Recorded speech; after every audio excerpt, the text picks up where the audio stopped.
to the videos and the clips portion and matches that aspect as well.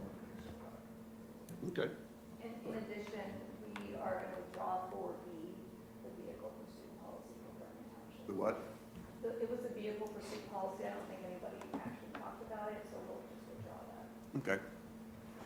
Anything else? No, you're right. All right, let's go get the jury.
All rise.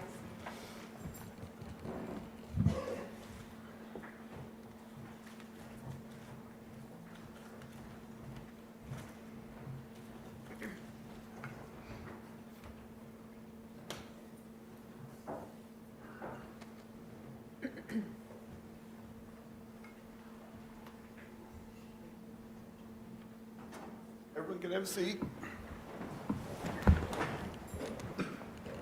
What we're going to do now is I'm going to read and provide you with the jury instructions. And my wife hates being read to. So I'm going to give you each a copy of the jury instructions so you can read along with me.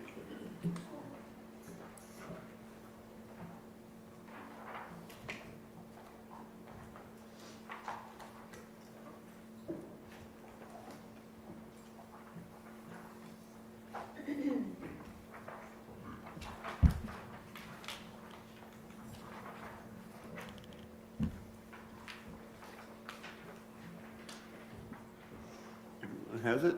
Members of the jury, you have heard the evidence and will hear the arguments of counsel.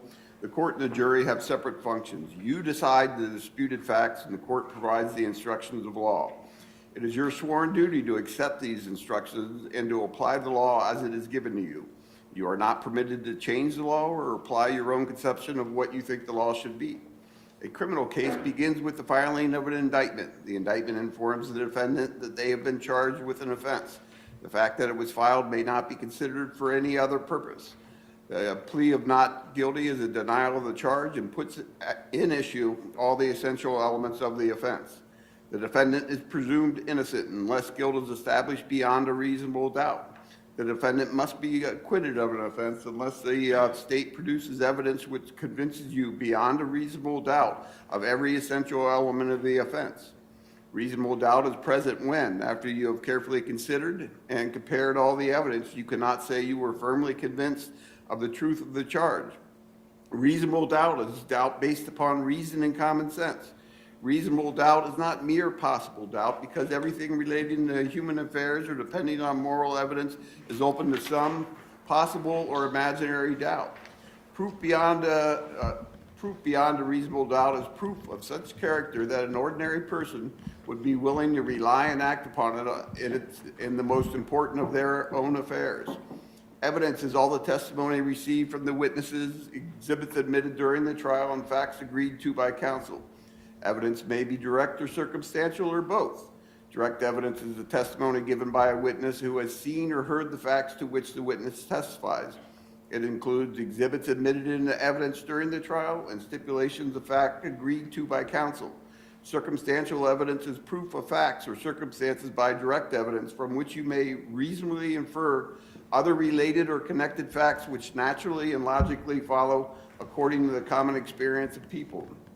To infer or to make an inference is to reach a reasonable conclusion of fact which you may but are not required to make from other facts which you find have been established by direct evidence.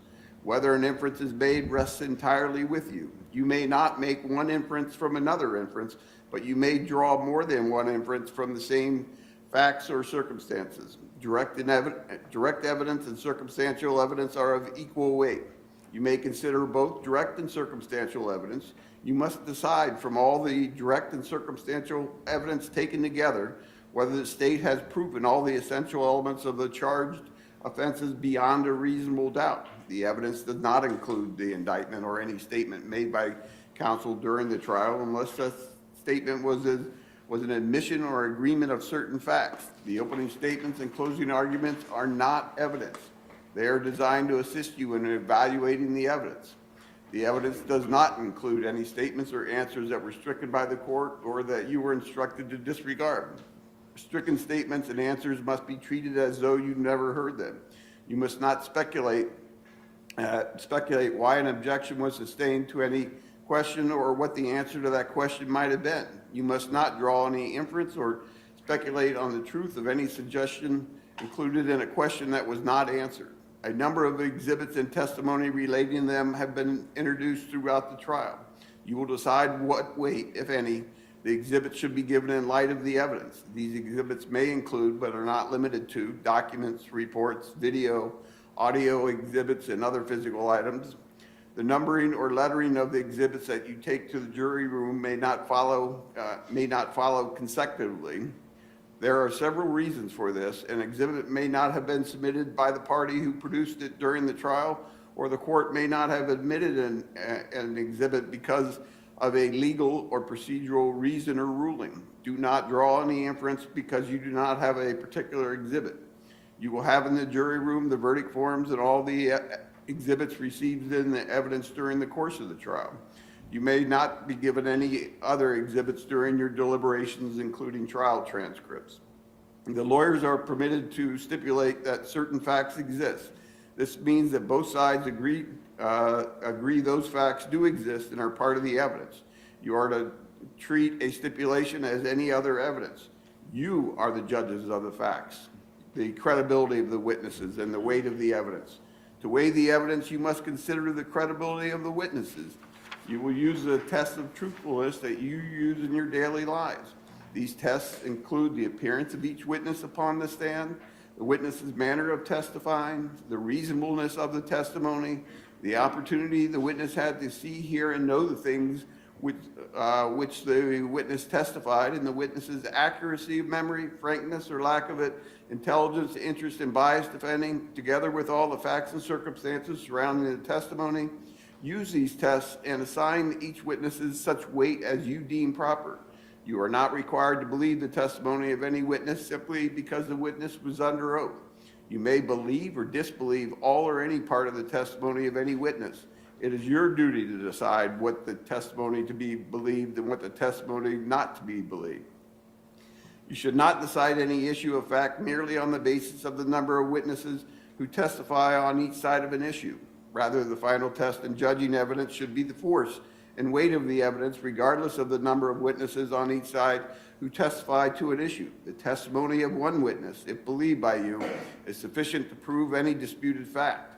Also, discrepancies in a witness's testimony or between their testimony and that of others, if there are any, does not necessarily mean you should disbelieve the witness, as people commonly forget facts or recall them differently after the passage of time. You are all aware of the fact that two persons who are witnesses to an incident may often see or hear it differently. In considering the discrepancy of any witness, you should consider whether such difference concerns an important fact or a trivial one. Generally, a witness may not express an opinion. However, one engaged in a particular profession may express his opinion because of his education, knowledge, and experience. Such testimony is admitted for whatever assistance it may provide you to help you arrive at a just verdict. As with other witnesses, upon you or alone rests the duty of deciding what weight should be given to the testimony of the experts. In determining its weight, you may take into consideration their skill, experience, knowledge, veracity, familiarity with the facts of this case, and the usual rules for testing credibility and determining the weight to be given to the testimony. hypothetical questions, which instructed the expert to assume that certain facts were true and to give an opinion based upon such assumptions have been asked. You must determine whether the assumed facts upon which the expert based his opinion are true. If any assumed fact was not established, you will determine its effect upon the opinion of the expert. It is not necessary that the defendant take the stand in his own defense. He has a constitutional right not to testify. The fact that the defendant did not testify must not be considered for any purpose. The charges set forth in each count of the indictment constitutes a separate and distinct matter. You must consider each count and the evidence applicable to each count separately, and you must state your finding as to each count uninfluenced by your verdict as to any other count. The defendant may be found guilty or not guilty of any one or all of the offenses charged in this case. The court will now outline and define the specific issues involved in this case. Count 1, the defendant is charged with felonious assault in count 1 of the indictment. Before you can find the defendant guilty of felonious assault as set forth in count 1, you must find beyond a reasonable doubt that on or about the 24th day of August 2023 in Franklin County, Ohio, the defendant knowingly caused serious physical harm to T.Y. A person acts knowingly, regardless of purpose, when the person is aware that the person's conduct will probably cause a certain result. A person has knowledge of circumstances when the person is aware that such circumstances probably exist. Because you cannot look into the mind of another, knowledge is determined from all the facts and circumstances and evidence. You will determine from these facts and circumstances whether there existed at the time in the mind of the defendant an awareness of the high probability that T.Y. would suffer serious physical harm. Cause is an essential element of the offense. Cause is an act or failure to act that is, that in a natural and continuous sequence directly produces the death or physical harm to person and without which it would not have occurred. The defendant's responsibility is not limited to the immediate or most obvious result of the defendant's act. The defendant is also responsible for the natural and foreseeable consequences or results that follow in the ordinary course of events from the act or failure to act. Serious physical harm to persons means any of the following. Any mental illness or condition of such gravity would normally require hospitalization or prolonged psychiatric treatment. Any physical harm that carries a substantial risk of death. Any physical harm that involves some permanent incapacity, whether partial or total, and involves some temporary substantial incapacity. Any physical harm that involves some permanent disfigurement or involves some temporary serious disfigurement. Any physical harm that involves acute pain of such duration as to result in substantial suffering or that involves any degree of prolonged or intractable pain. The defendant maintains that his use of deadly force against T.Y. was reasonable and lawful in the exercise of his official duties as a police officer and therefore justified because he feared that the actions of T.Y. would cause death or serious physical harm to the defendant. To establish the defense of justification, the defendant must prove that he was justified in using deadly force by a preponderance of the evidence. Preponderance of the evidence is the greater weight of the evidence, that is, evidence that you believe because it outweighs or overbalances in your mind the evidence as the evidence opposed to it. A preponderance means evidence that is more probable, more persuasive, or of greater probative value. It is the quality of the evidence must be weighed. Quality may or may not be identical with quantity. In determining whether or not an issue has been proved by a preponderance of the evidence, you should consider all the evidence bearing upon that issue regardless of who produced it. The weight of the evidence is equally balanced, or if you are unable to determine which side of an issue has the preponderance, then the defendant has not established such defense. If the defendant fails to establish the defense of justification, the state still must prove to you beyond a reasonable doubt all the essential elements of the crime. Deadly force means any force that carries a substantial risk that it will produce, it will approximately result in the death of any person.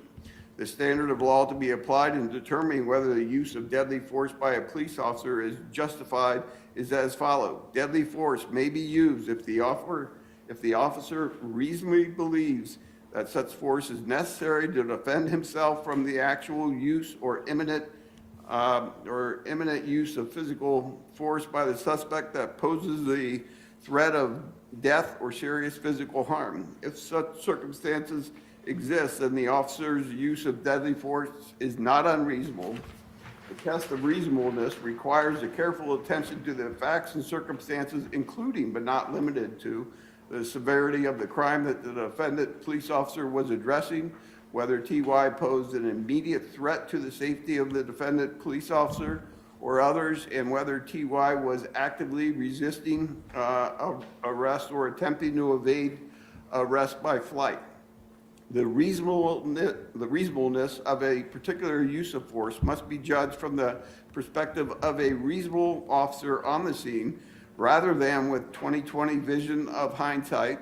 The determination of reasonableness must allow for the fact that the police officers are often forced to make split-second judgments in circumstances that are tense, uncertain, and rapidly evolving about the amount of force that is necessary in a particular situation. The test of reasonableness is not capable of precise definition or mechanical application.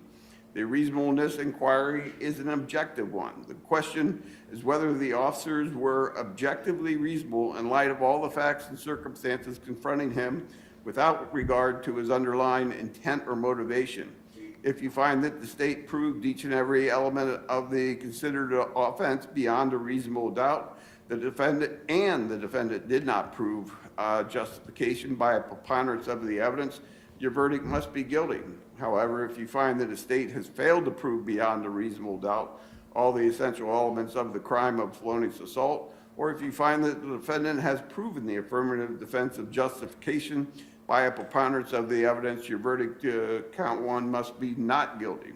Count two, the defendant is charged with felonious assault in count two of the indictment. Before you can find the defendant guilty, you must find beyond a reasonable doubt that on or about the 24th day of August 2023 in Franklin County, the defendant knowingly caused or attempted to cause physical harm to TY by means of a deadly weapon. Knowingly has previously been defined. Because you cannot look in the mind of another, knowledge is determined from the facts and circumstances and evidence.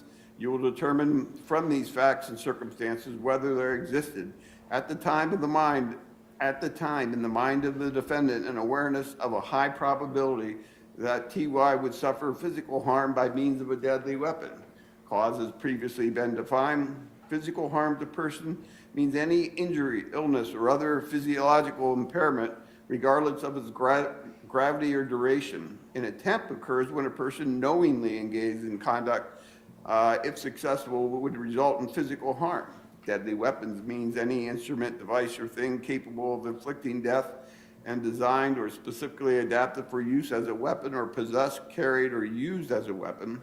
A deadly weapon is an instrument, device, or thing that has two characteristics. The first characteristic is that it is capable of inflicting or causing death. The second characteristic is in the alternative.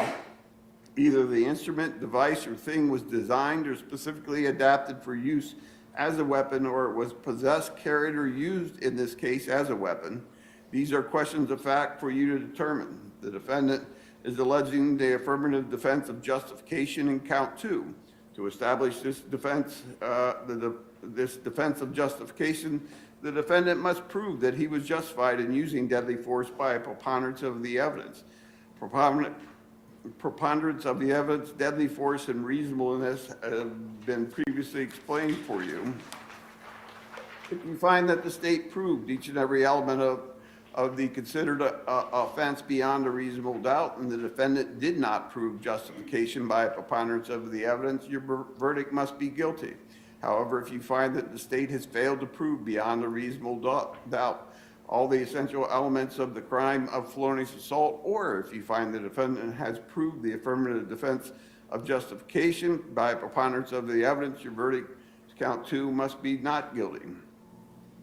Count three, The defendant is charged with murder in count 3 of the indictment. Before you can find the defendant guilty of murder as set forth in count 3, you must find that the state has proven beyond a reasonable doubt that on or about the 24th day of August 2023 in Franklin County, Ohio, the defendant caused the death of T.Y. as a proximate result of the defendant committing or attempting to commit felonious assault, serious physical harm, as an offense of violence and a felony of the first or second degree. Cause has previously been defined. Before you can find the defendant was committing or attempting to commit a felonious assault, you must find beyond a reasonable doubt that the defendant knowingly caused serious physical harm to T.Y. Knowingly has previously been defined for you under count 1 on pages 5 to 6.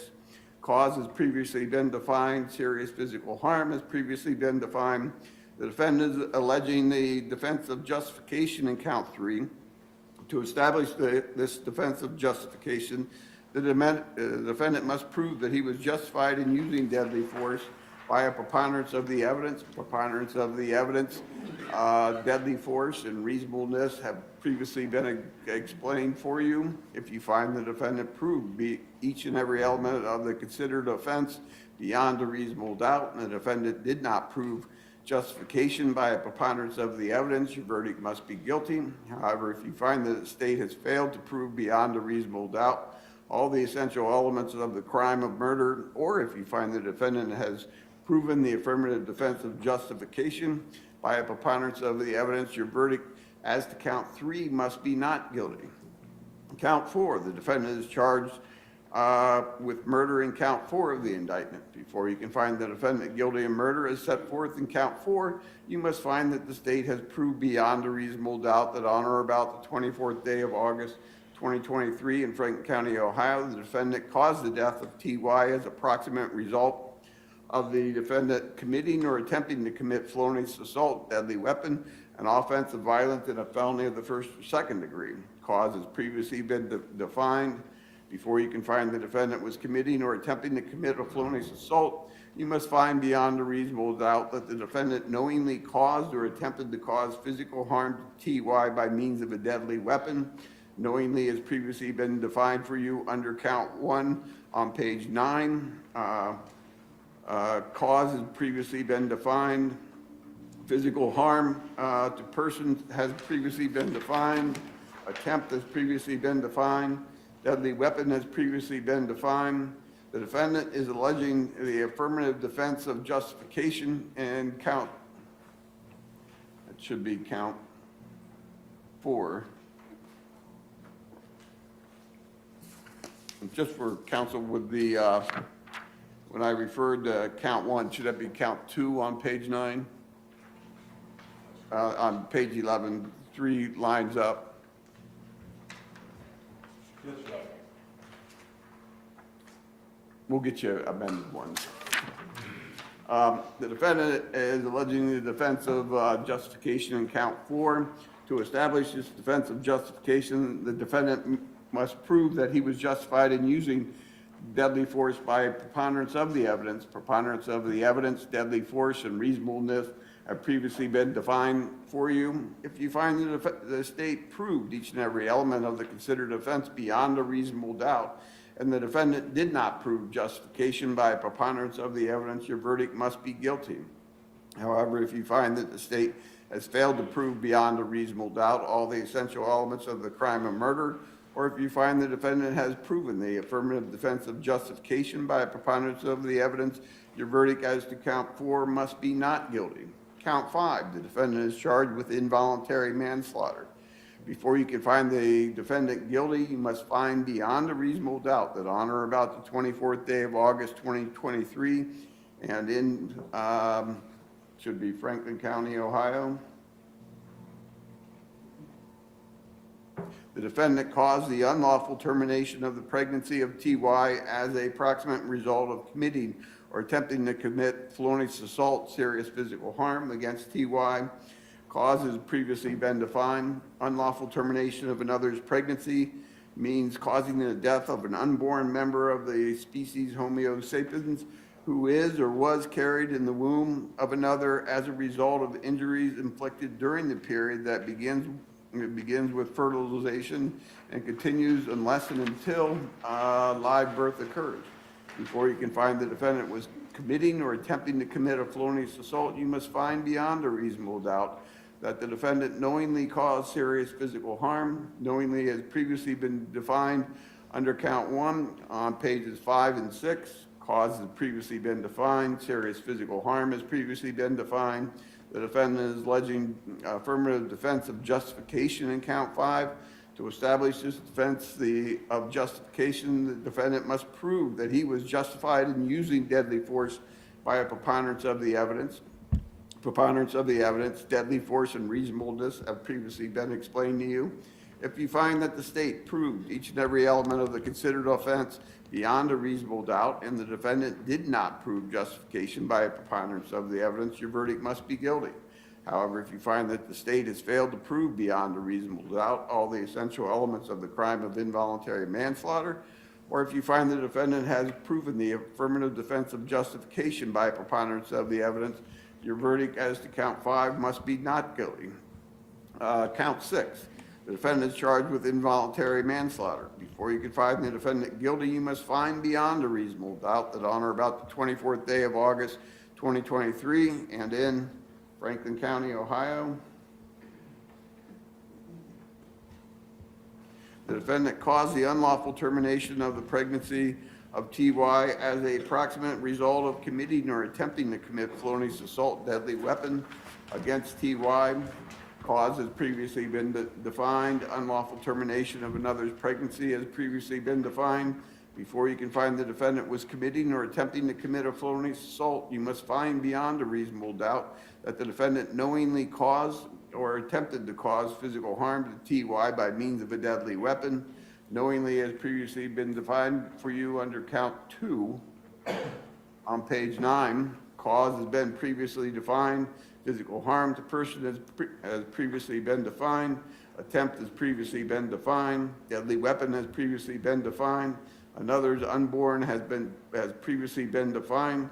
The defendant is alleging the affirmative defense of justification in count 6. To establish his justification, the defendant must prove that he was justified in using deadly force by a preponderance of the evidence. Preponderance of the evidence, deadly force, and reasonableness have previously been defined and have been previously explained for you. If you find the state proved each and every element of the considered offense beyond a reasonable doubt, and the defendant did not prove justification by a preponderance of the evidence, your verdict must be guilty.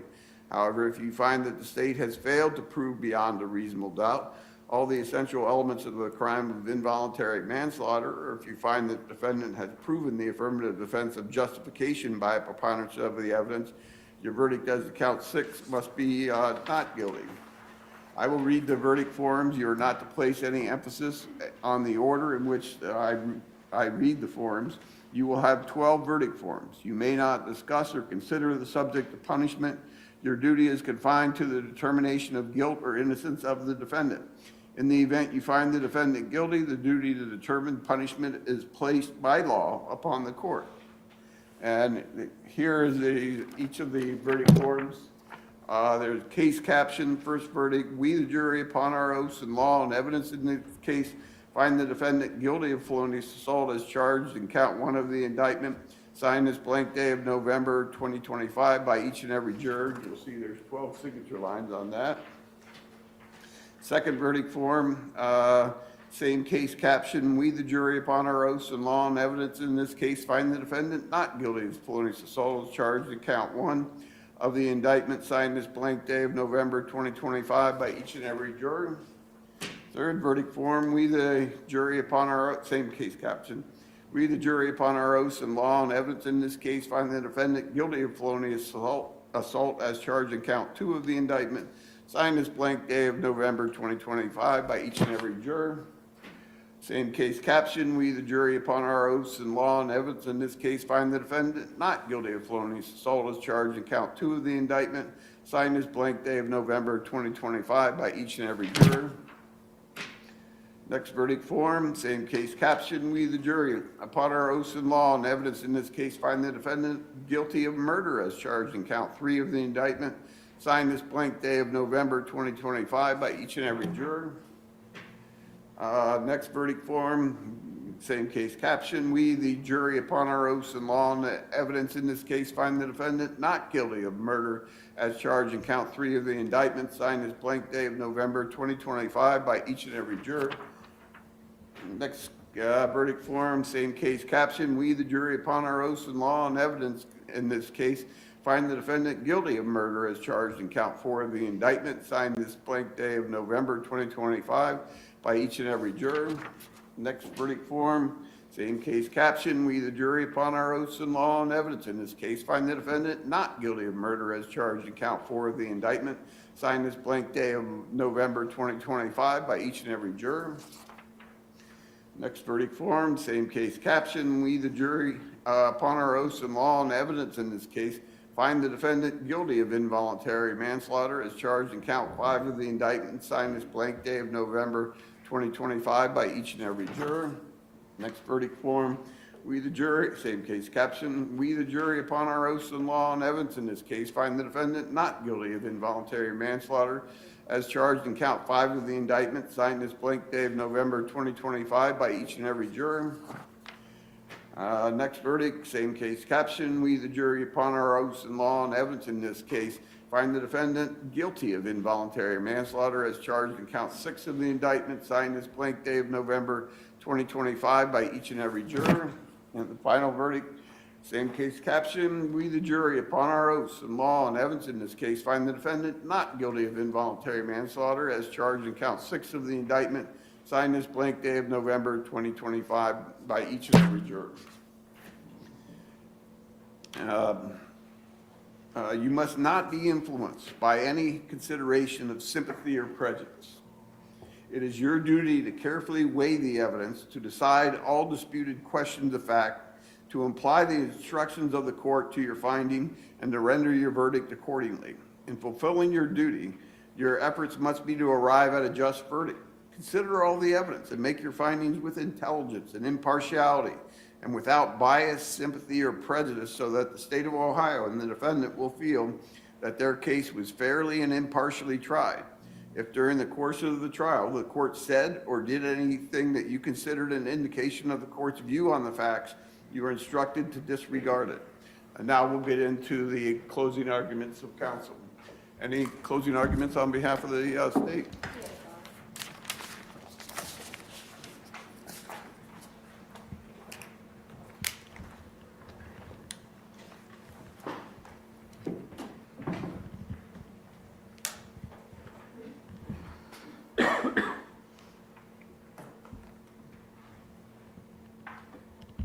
Good morning, Your Honor, my co-counsel and defense counsel, and ladies and gentlemen of the jury. This case is before you because on August 24th, 2023, the defendant, Connor Grubb, used deadly force against Takaya Young when he shot through that windshield of her car, ending her life. And by ending her life, ending the life inside of her. The evidence has established that the defendant did shoot and kill Takaya Young. And in this trial, you learned about what happened on August 24th, 2023, in that Kroger parking lot. You've been to the Kroger parking lot. It feels like it was a while ago now. But you've seen the 2 videos that captured the incident in the parking lot. And you've seen the body-worn cameras of both Sergeant Eric Moynihan and the defendant. And many of the facts in this case aren't in dispute.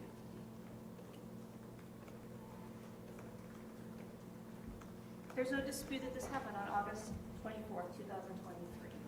And there's no dispute that the shooting happened in Franklin County, Ohio, out at that Kroger, 5991 South Sunbury Road in Westerville. There's also no dispute that the defendant was the one who fired his weapon into the windshield of the Lexus, striking Takaya Young.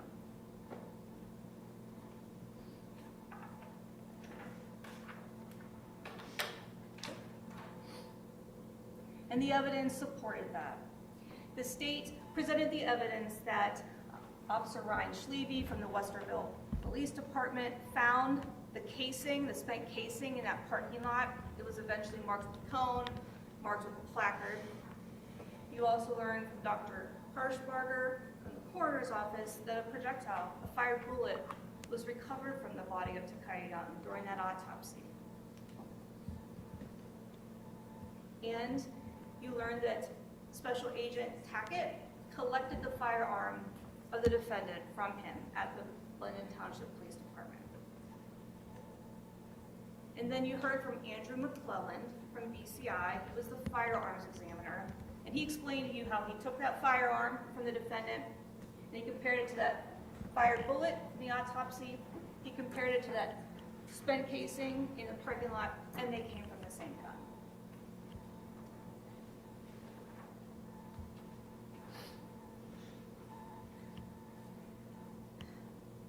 There's also no disputing the objective evidence that was shown to you in the videos that were presented. And these are the 4 videos that came up during this case that you've seen throughout this trial. That Kroger parking lot video, the Kroger walk-up video, and then the body-worn camera videos of the defendant and Sergeant Eric Moynihan.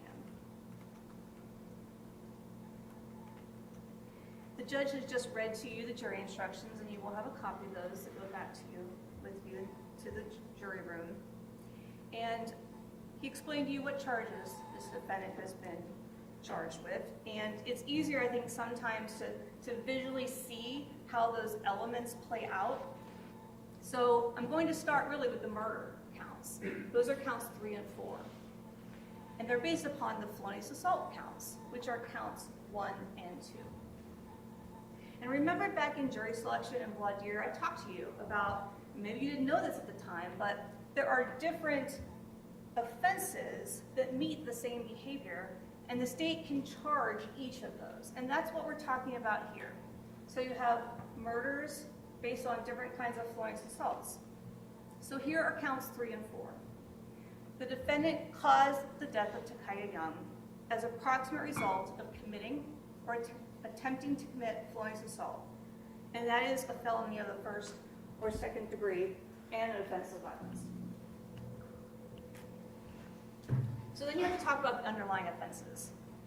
And what the underlying offense is, that's going to be that felonious assault, which is the count 1 and 2 in the indictment. So to the left, the count 3 murder is based on a felonious assault, serious physical harm. On the right, in count 4, that underlying offense is a felonious assault, deadly weapon. Now let's talk about proximate result. Judge just read this to you, but I want to point it out again. The defendant's responsibility is not limited to the immediate or most obvious result of this act. It is also responsible for the natural and foreseeable consequence or results that follow in the ordinary course of events from the act. So what does that mean? When the defendant shot Takaya Young, that is how she died. It's not an intention to kill, it is a knowing shooting of Takaya. And so that is what the proximate result means. And the doctor explained to you that that's how she died. So let's move on then to the felonious assault counts, which are 1 and 2, and talk about the elements for that. So knowingly applies to both, and the count 1 is cause serious physical harm. Count 2 is cause or attempt to cause physical harm by means of a deadly weapon. In this case, that's going to be that gun to Takaya Young. So the harm is different for each count, but there were about 6 different ways that serious physical harm can be proven. You need to look at B, any physical harm that carries a substantial risk of death. That's the most applicable in this case. We know that she died, and therefore serious physical harm was caused to Takaya Young. And then the other kind of felonious assault requires physical harm, which is any injury, illness. Obviously, if we have serious physical harm, we're going to have physical harm. Now, knowingly. A person acts knowingly, regardless of purpose, when the person is aware that the person's conduct will probably cause a certain result.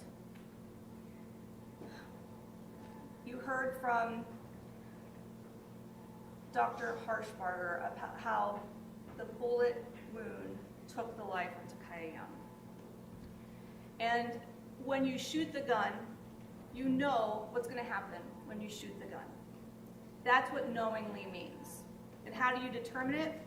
You can't look into the mind of another person, but you can take the facts and circumstances around it to determine what knowingly is.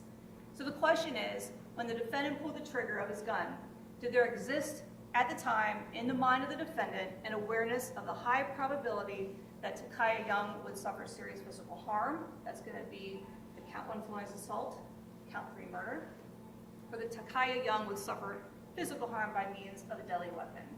And that's count 2 and count 4. And how do we know that? We know that from the defendant's own words. What did he say in his typed statement that was presented in this case? My backdrop was the interior of the suspect's car. My target was the suspect's center mass.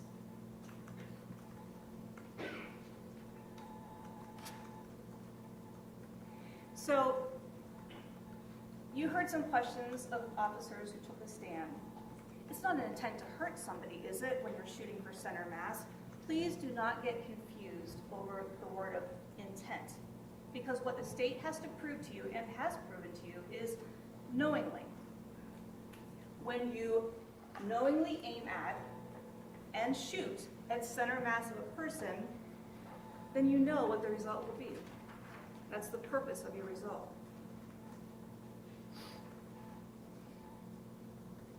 And how do we know that that was what the defendant was trying to do? Shoot center mass, cause serious physical harm, or cause or attempt to cause physical harm with that gun?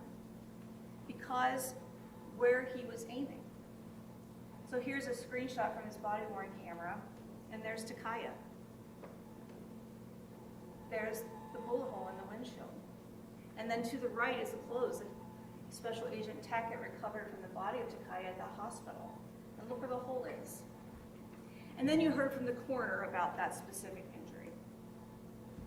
He removed that bullet during the autopsy. It entered her lateral left breast. It hit her left rib. It struck her heart. It went through her aorta, which Dr. Harshbarger told you that's a major vessel, and it lodged in her spine. The holes to her heart were fatal in and of themselves, and then the blood loss and the decrease in her blood pressure was also fatal. You also learned that the direction of that bullet was left to right, front to back, and downward.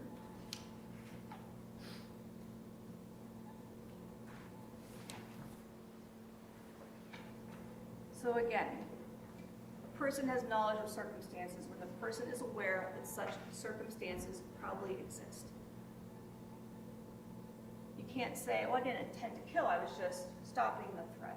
But by stopping the threat, you are knowingly causing serious physical harm.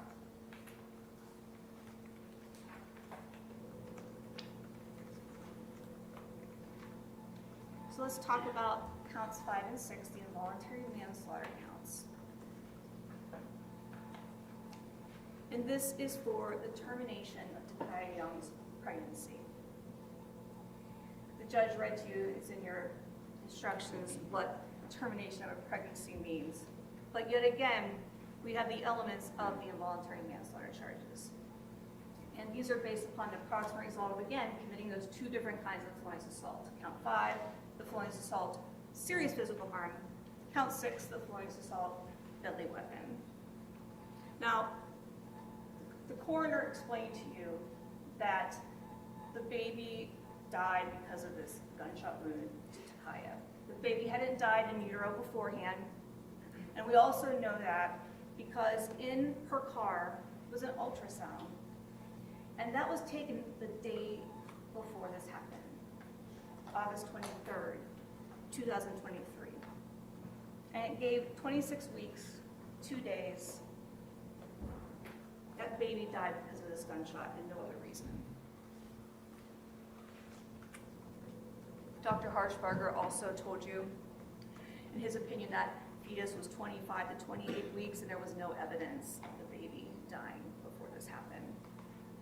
So just like the proximate result in the first counts of murder, now we have the felonious assault ended the pregnancy of Takaya Young. And I want to point out, in those jury instructions that you have, nowhere in those jury instructions requires the state to prove the defendant knew she was pregnant. That is not something the state has to prove from the counts before you.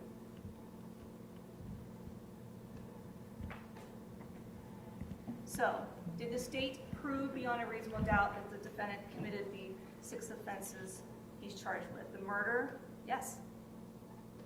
The felonious assaults? Yes. The unlawful termination of a pregnancy and voluntary manslaughters? Yes. And so since the state has proven the 6 counts to you beyond a reasonable doubt, then you must move to the affirmative defense of justification in this case. And this is the defendant's burden.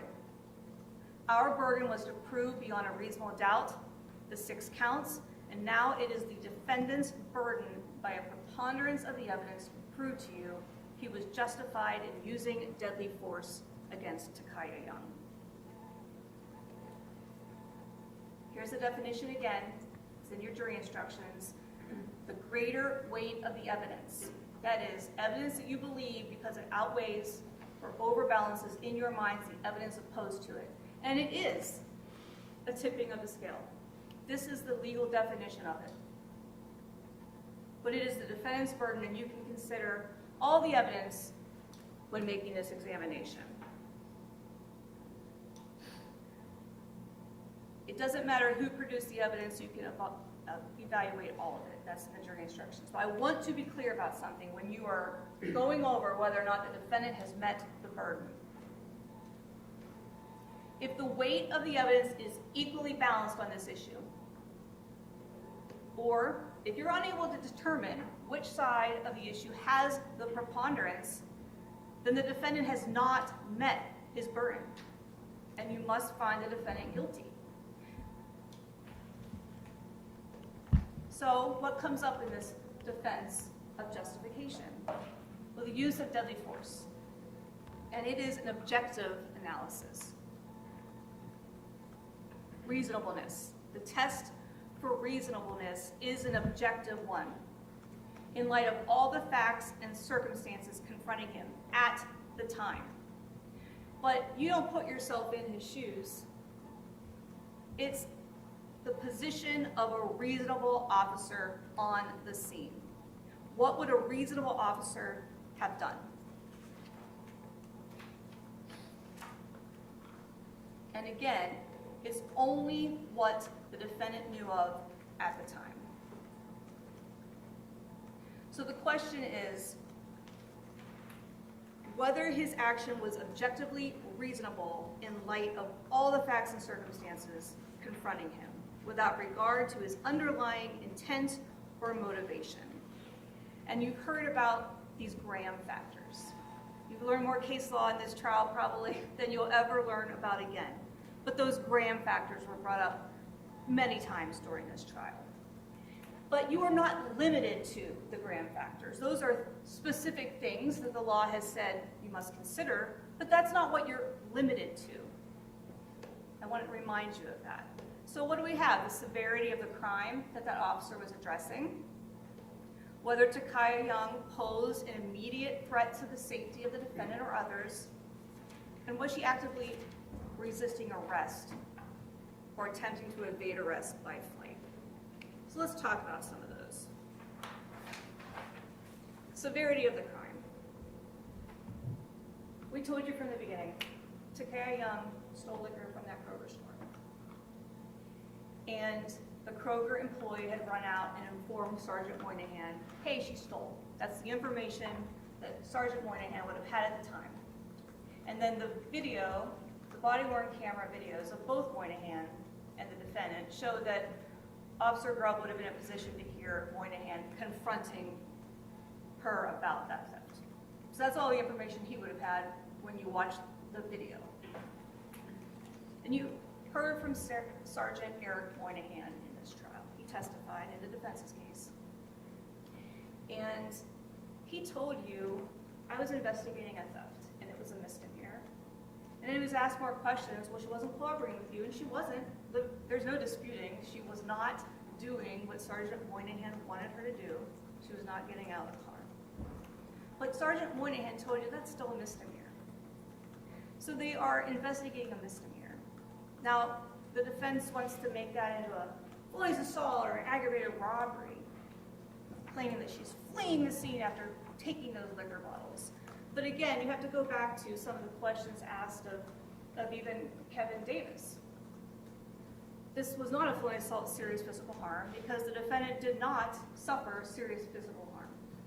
So then the other felonious assault would be she was attempting to cause him harm. What was she doing? Turning her wheel the whole way to the right, away from him. And remember, he's the one who walks in front of the car. But she's turning the whole way away from him. So trying to turn her acts into a felonious assault is a stretch. And the same thing goes for the aggravated robbery claims. They were investigating a misdemeanor theft that maybe turned into the obstruction for not listening and getting out of the car. This isn't about Takaya taking the alcohol. This is about what the defendant did next.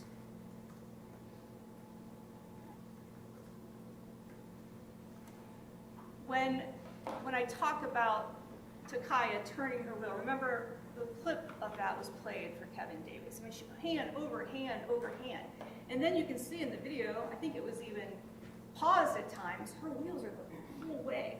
She was going to the right.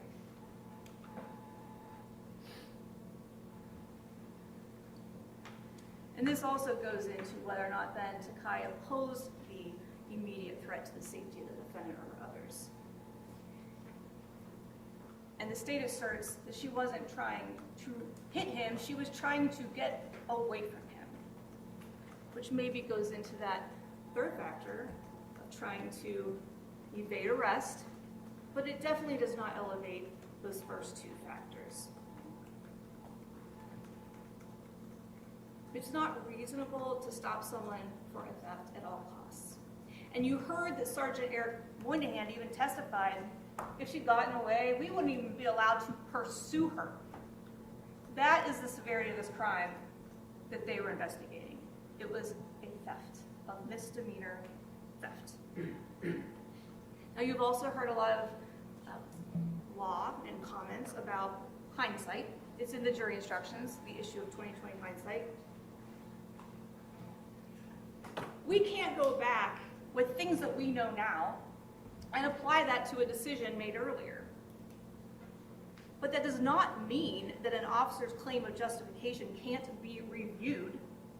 That is what this process is for. That is what you are here for.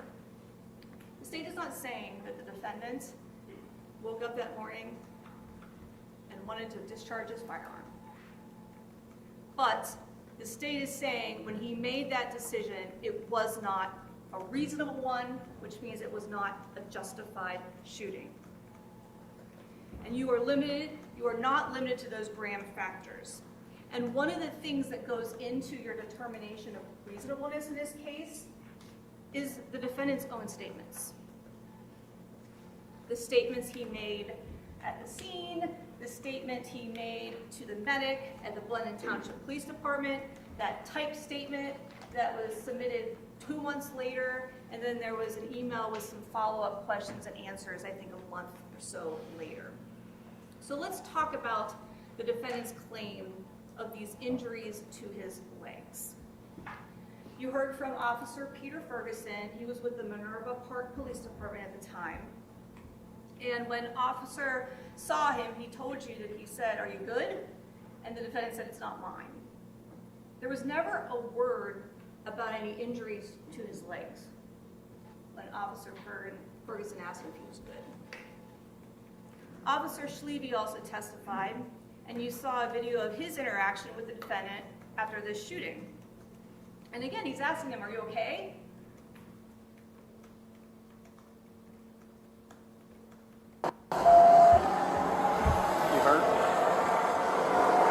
sir?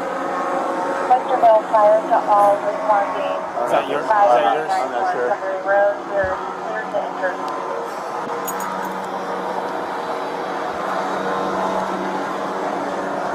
I'm gonna have another medic come just try to check you out. 59. My face is bright. What did he do when he asked he's hurt? He looks at his arm.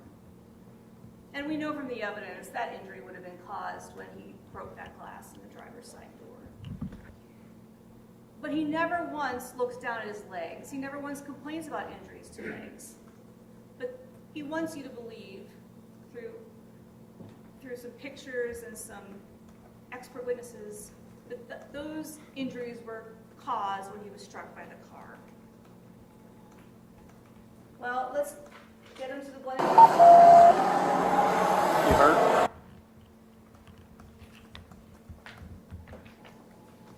His own statement, the defendant said 2 months later that when he attempted to get Takaya out of the car started moving forward again and I fell to the ground.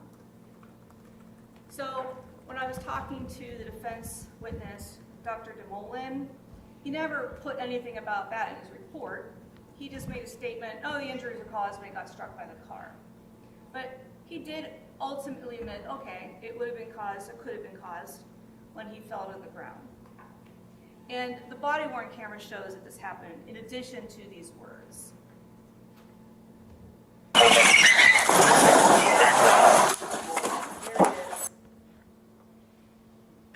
Falling to the ground and getting back up. So the defendant is taken to the Blanchard Township Police Department, comes into contact with Special Agent Tackett. She documents his body, where the camera was, these marks on his legs, injuries to his legs and his arm. And then a paramedic from the Westerville Fire Department also comes, because you heard Officer Sleevey say, I'm going to send a medic to you, just make sure you're okay. And he checks him out. And the defendant says, when he was hit to the car, he fell to the ground. But that is not on the video. That's what he claimed that night. That is not what the video shows. But the videos do show that he was able to run back and forth to his cruiser and then run back again when he moved it. No issues with his legs at that time.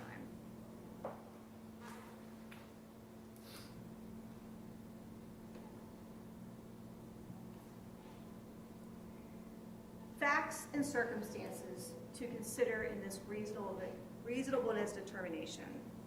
The video evidence shows that Officer Grubb placed himself in front of the car. And you've seen the video of him doing that. It's on all the videos. He walks around Sergeant Moynihan, who was calmly dealing with Takaya, and he puts himself in front of that car. Now, there's also lots of questions about, well, isn't it really important to know it's dangerous out there? And it is. But there was discussion about how, with the change in our laws about carrying weapons in Ohio, officers are concerned there's going to be a lot more guns out there, and that is a risk to their safety.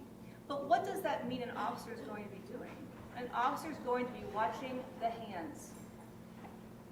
Watching the hands. And in this case, from Officer Grubb's position, we can see through his body-worn camera that her hands are right at the top of that steering wheel. So he would be able to see her hands, which means he would be able to see her turning to the right. The body-worn camera of the defendant captures her hand dipping down, and immediately the body-worn camera shows that turn signal go on, and then she's cranking it. And that's something that the defendant's body camera showing what is facing that way captures, but we know he's looking that way because he ultimately shoots Takaya at center mass.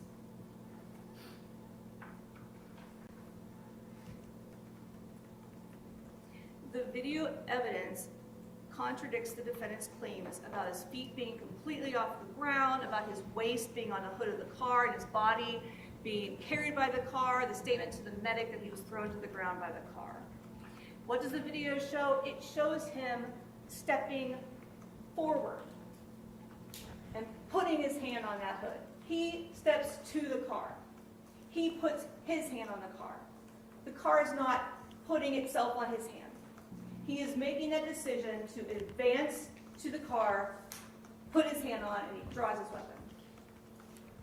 That's not consistent with what his statements are.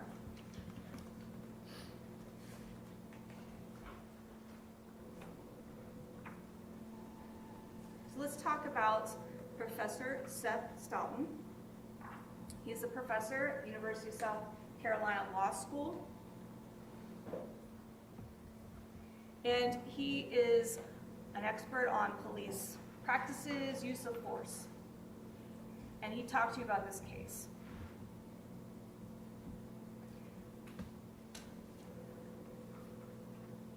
He explained to you about the practices that he examines as a standard. Now, it was interesting how the defense tried to attack him. But let's talk about his opinions. So, in his opinion, as a scholar on police practices and use of force, that it was the defendant's decision to move to and remain in a position in front of her vehicle, and that it was unreasonable. Contrary to generally accepted police practices, constituted officer-created jeopardy and foreseeably contributed to the shooting of Ms. Young. And second, under the circumstances of this case, his decisions to draw his firearm and to use deadly force instead of removing himself from the path of the vehicle was unreasonable and inconsistent with generally accepted police practices. Now, the defense had Kevin Davis. So they kind of contrast each other. And Kevin Davis told you, I was an officer here, he worked for many years in the state of Ohio, and now he's retired and he's a consultant under use of force. And boy, did the defense go after Seth Stoughton because he was never a police officer in Ohio. But ironically, in that attempt to attack Professor Stoughton's credibility for never being a police officer here, remember when Kevin Davis was introducing himself and his experience, he was telling you how he testifies in lots of different states. So I guess it's good enough for Kevin Davis to testify in other states, even though he's not been an officer in them, not good enough for Professor Stoughton.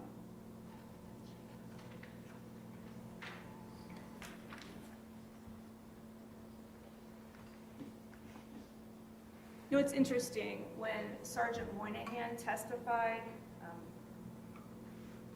he talked about how he put his hand on the window, and in opening statement you were told that Sergeant Moynihan was dragged along with this car. But when you take the testimony of Sergeant Moynihan, he said, I could have taken my hand off that window at any time. So that's even inconsistent. He was not dragged by the car.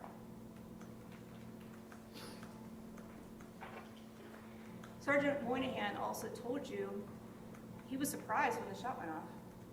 So clearly he wasn't expecting this to turn into a deadly force situation. And he also did not perceive a threat from Tekai. He told you that. She wasn't a threat to me.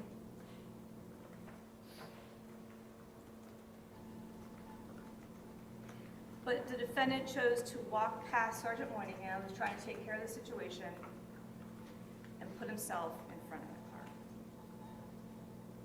So Professor Stoughton was asked pretty much directly, like, is it a good idea to step in front of a motor vehicle? What should you do? And he said, don't. But you know who also agrees with that? The Blendon Township Police Department has a policy on it. Now, a policy violation can be used to evaluate this question of reasonableness. And so you were presented with that Blendon Township Police Department use of force. And when feasible, officers should take reasonable steps to move out of the path of an approaching vehicle instead of discharging their firearm at the vehicle or any of its occupants. And it also says shots fired at or from a moving vehicle involve additional considerations and risks and are rarely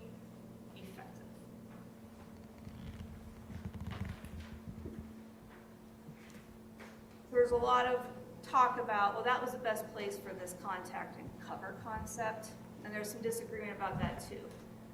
But by placing yourself in front of a vehicle, you're not going to stop the vehicle. The physical presence of a body does not stop the motor vehicle from going forward. And shooting the driver of the vehicle, again, does not stop that vehicle. In fact, it makes the situation more dangerous because now the driver is out of control. And I think you heard testimony, the car almost becomes like a missile. But Kevin Davis wants you to believe, and other witnesses want to tell you, that it was fine for him to be in front of that car. Now, let me also talk about the defense cross-examination of Professor Stoughton. He was confronted with this statement here, a little bit small. You don't have any citations in here. You don't have any citations. He tried to explain, it's an introductory paragraph. You don't have citations. Show me the citations. But ironically, if you give the whole page of that report, the defense counsel cut off the sentence 2 words short, and then what happened? Citation, citation, citation. Well, that's a little disingenuous in a cross-examination when you didn't even give him the whole quote. And then an attack on anonymous, what is it, rate my professor evaluations? That's what they got? That's what they got to attack Seth Stoughton. None of that at all goes towards the evidence that would support their burden of justification. Now, there was also some attacks on witnesses for being paid. I didn't even ask Dr. Desmolin if he was getting paid. Is it really surprising to you that experts are getting paid for their testimony? I didn't even ask. Of course he's getting paid, all of them. And in fact, Professor Stoughton and Dr. Bauer put their rates in the report so the defense knew what to ask them about, how much their hourly rates were. Again, just another way to try to distract you from what they're going to tell you. Oh, they're getting paid. So were their witnesses for Dr. DeMolin and Kevin Davis.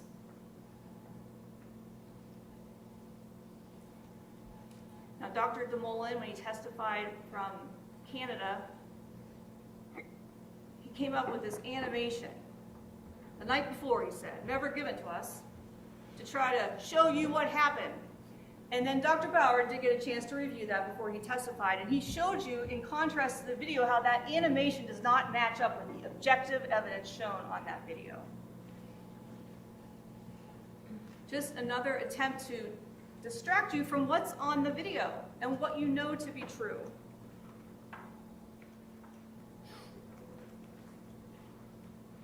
And why do you even need an animation when you have those 4 videos? And then we talk about timing. Dr. DeMolin, the defense wants you to believe this is all this magical, like 1.66 second, snap your fingers decision. But they're not starting the timing when it started. And Professor Stoughton had a chart that was shown to you about timing, and here it is. So the timing from the defendant stepping in front of Takaya's car, 10.467 seconds until he fired his weapon. All right, let's start the clock when he drew his firearm. There are still 4.334 seconds there. But the defense narrows it so much because they need that timing to be smaller. Obviously, if you back up the timing, there's more thought, more chance to get out of the way. It goes to reasonableness.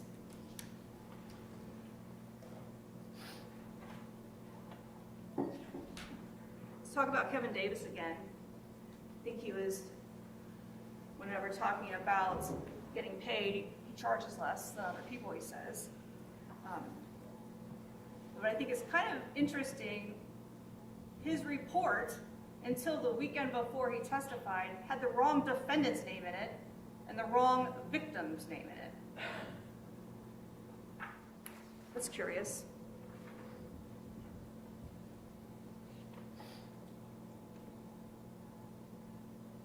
So Dr. Jeremy Bauer, he's looking at this question of reasonableness of the acts in a scientific way. Human performance, the biomechanics of the body, the car, and he synced the videos like Kevin Davis and Seth Stoughton also did. But he went through that video to show you the actions are not consistent with the defendant's statement. And here it is. 2 months later, in a typed statement, he said, "My feet were completely off the ground, my waist was on the hood of the car, and my body was being carried by the car as she continued accelerating." The simulation, the animation might attempt to show you that, but the videos do not. And when Dr. Bauer played it for you, is the cropped up version, you can see him step forward.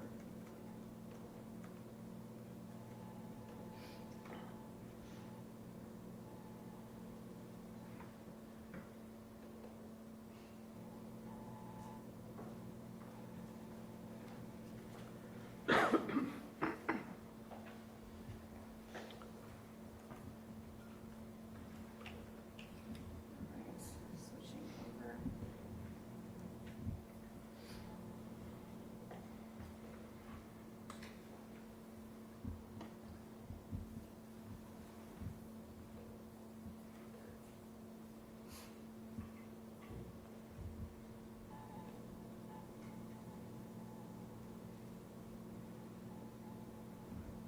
Are we on?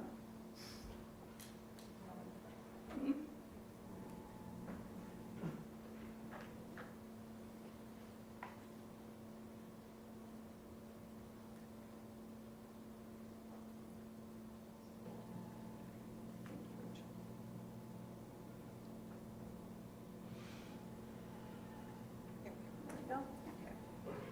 Okay. So take a look here. The one on the right. What do we see? We have Officer Grubb in front of that car. He steps forward and puts his hand on the car.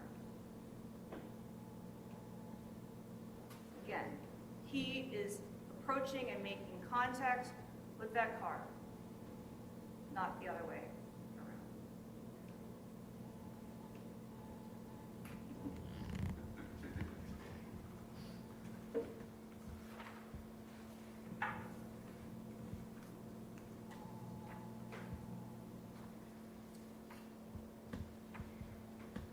In the defendant's statement, it's also important to know that he said he had watched the body-worn camera prior to making his statement, and he still wasn't able. Objection, Your Honor. Take, Absolutely incorrect. That is 100%. approach.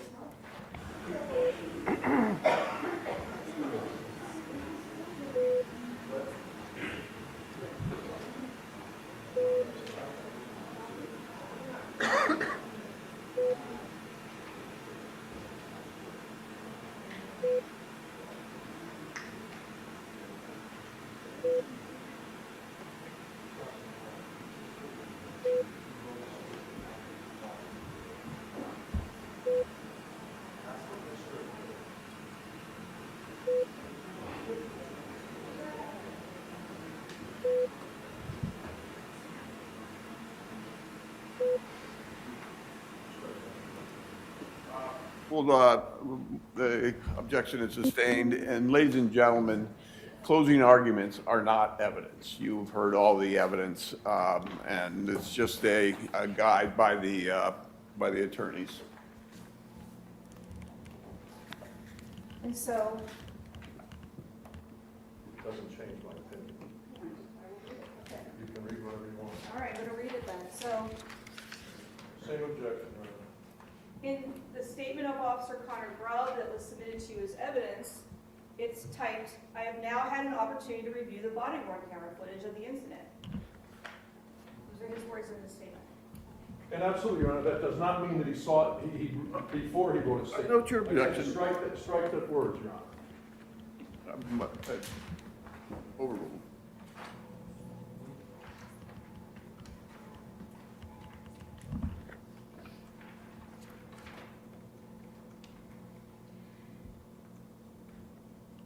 The defense has not presented sufficient evidence to meet the burden of preponderance of the evidence. Even at the standard it is, their witnesses and the evidence heard in this case does not get them there.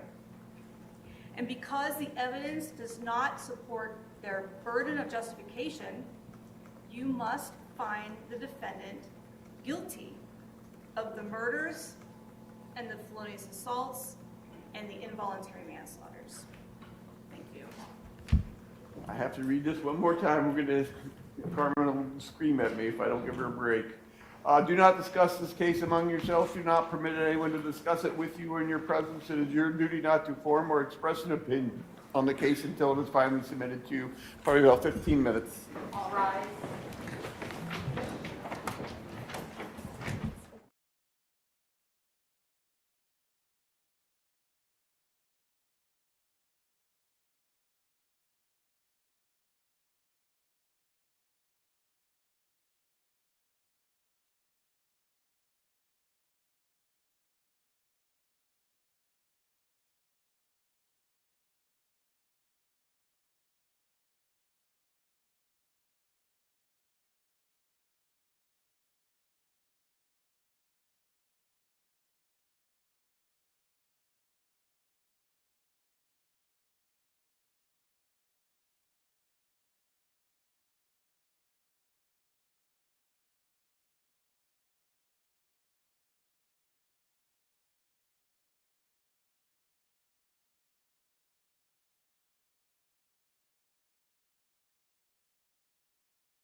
Back on the record, 24 CR 4561, State of Ohio versus Connor Grubb. Do we need to put anything on the record prior to bringing in the jury?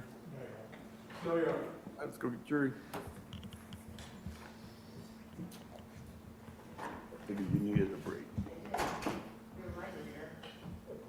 I needed a break after reading all that certain instructions.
All rise.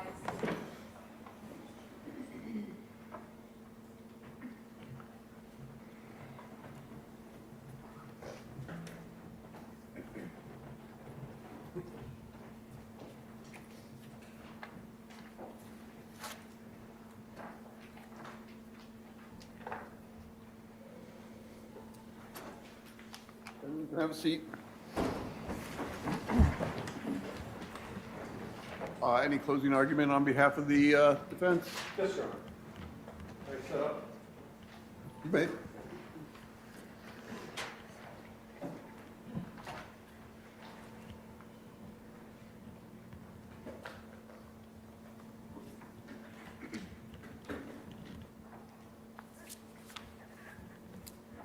May I proceed, Your Honor? May it please the court, Madam Court Reporter, Madam Bala, Ms. Stevens, Connor Grubb, Mr. Glennon, Ms. Claypool, Mr. Brandt. Good morning, ladies and gentlemen of the jury. The first thing I'd like to take note of and thank you is for you stood up in the beginning of this trial when the judge swore you in, and you swore to take an oath not to form any conclusions or opinions until you've heard all the evidence, the opening statements, and the closing arguments. I've tried to watch you as much as I can, being as busy as we are, but I do believe you've kept that oath, and I thank you for that. And I know we all in the courtroom thank you for your civic duty, because without you, we wouldn't have the best criminal justice system in the world. So thank you. The second thing I'd like to take note of, ladies and gentlemen, that on August 24th, 2023, it was a terrible day. It was a tragedy. The young family lost a child, a grandchild, a cousin, a niece, a friend, a relative. Their pain is real. The hurt is real. That family's life will forever be changed. That's just a fact. All of us in the courtroom have been affected by that. August 24th, 2023. But your role, ladies and gentlemen of the jury, goes far beyond your sincere sympathy and understanding for that tragic day. Because when you walk out of this courtroom to go to the jury room, the law and justice demands that you set aside that sympathy, no matter how difficult that is. And I believe you can do that. We talked about that. Closing arguments. It's a chance, ladies and gentlemen, for each side to argue the facts and make inferences from facts, to lead you down a path of what we believe the evidence showed or what we believe the government's evidence didn't show, didn't prove versus prove. So let's start first thing and foremost, ladies and gentlemen. First thing and foremost. Oh.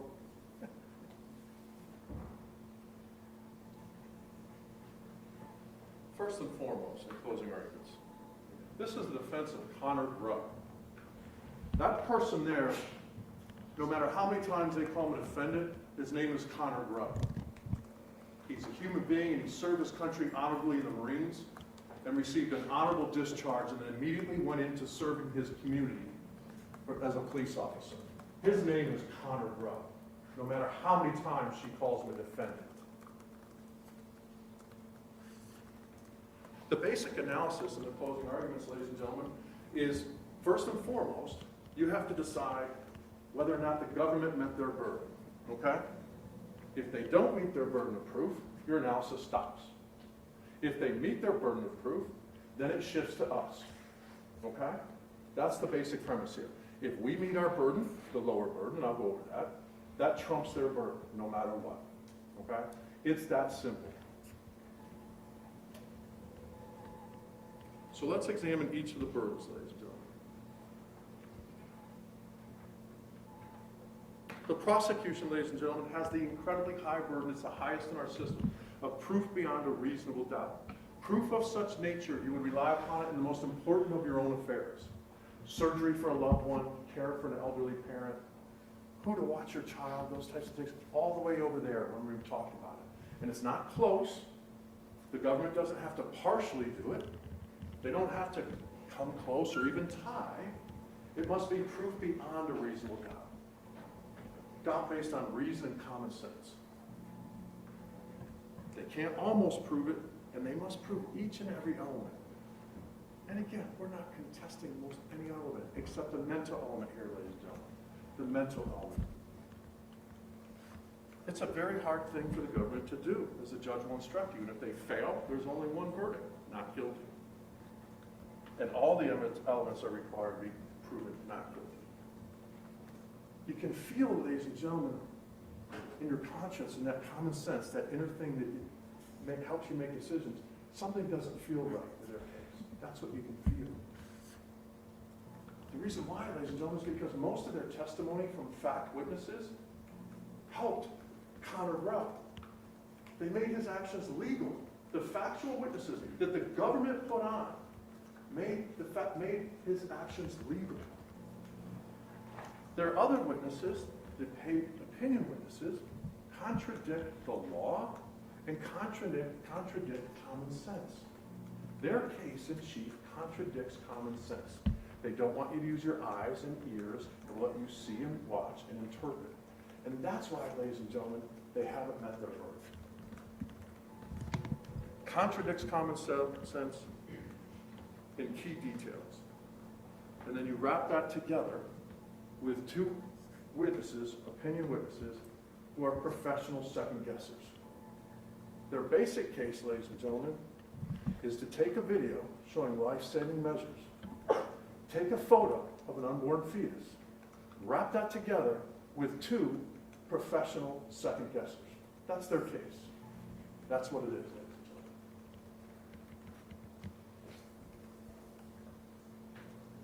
and gentlemen. Now, if you feel, ladies and gentlemen, absolutely, if you feel both individually, okay, that they did meet their burden, all right? If they did meet their burden, both individually and collectively, if you believe they met their burden of proof beyond reasonable doubt, then you must go to our burden. Then the case shifts. Remember? Okay. And what is our burden, ladies and gentlemen? Our burden is proof beyond a preponderance of the evidence. A feather more than 50%, as Ms. Stevens told you at home. Okay? That's all. Yeah, I think it's that way. That how much? A proof beyond a preponderance of the evidence. The lowest standard we have in trials in the criminal world. Not the highest, but the lowest.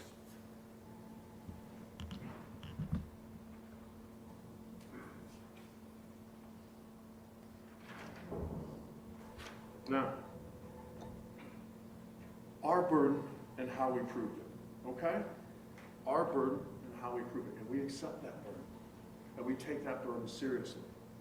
Prong number one, and I call them prongs, but this is a concept that we have to prove, and I apologize if my big head is blocking out. Prong number one, Connor believed his life, or someone other's, was in danger of death or serious harm.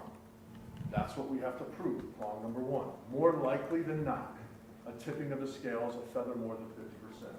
Prong number two, his decision to use deadly force was reasonable, based on through the eyes of a reasonable officer stepping into the shoes of Connor Grubb, knowing what Connor Grubb knew at that time and was experienced at that time.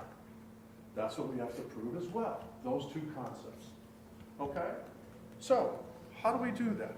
How do we determine whether or not he had a subjective belief for potential serious physical injury? This case has nothing to do with whether or not those marks on his shins were serious injury or not. That has nothing to do with it. Okay? That's not it. You don't have to have a serious injury. It's the potential, ladies and gentlemen, for that. Let's examine the first prong, okay? The first prong. What's the first prong? Subjective belief. How is that proven? Well, here, ladies and gentlemen, the government actually proves it for us. That's the type of prosecution we have. They actually proved it for us, the subjective belief. Their expert, Dr. Bauer, I asked him, you testified before September 30th under oath. Yes. You testified in front of you guys on November the 14th. I specifically asked him, and I quote,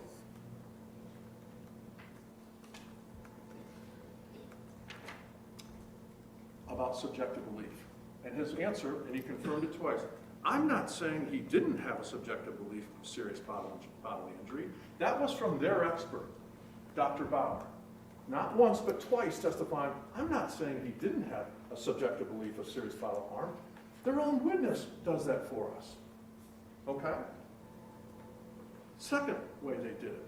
Second way they proved that prong for us, more likely than not. They, ladies and gentlemen, Ms. Stevens told you you'd hear words from Connor Grubb in opening statement. Okay? Never did we expect them. They did the job for us. They put his statement in. They put the words that he wrote down into evidence. They made Connor Grubb their witness.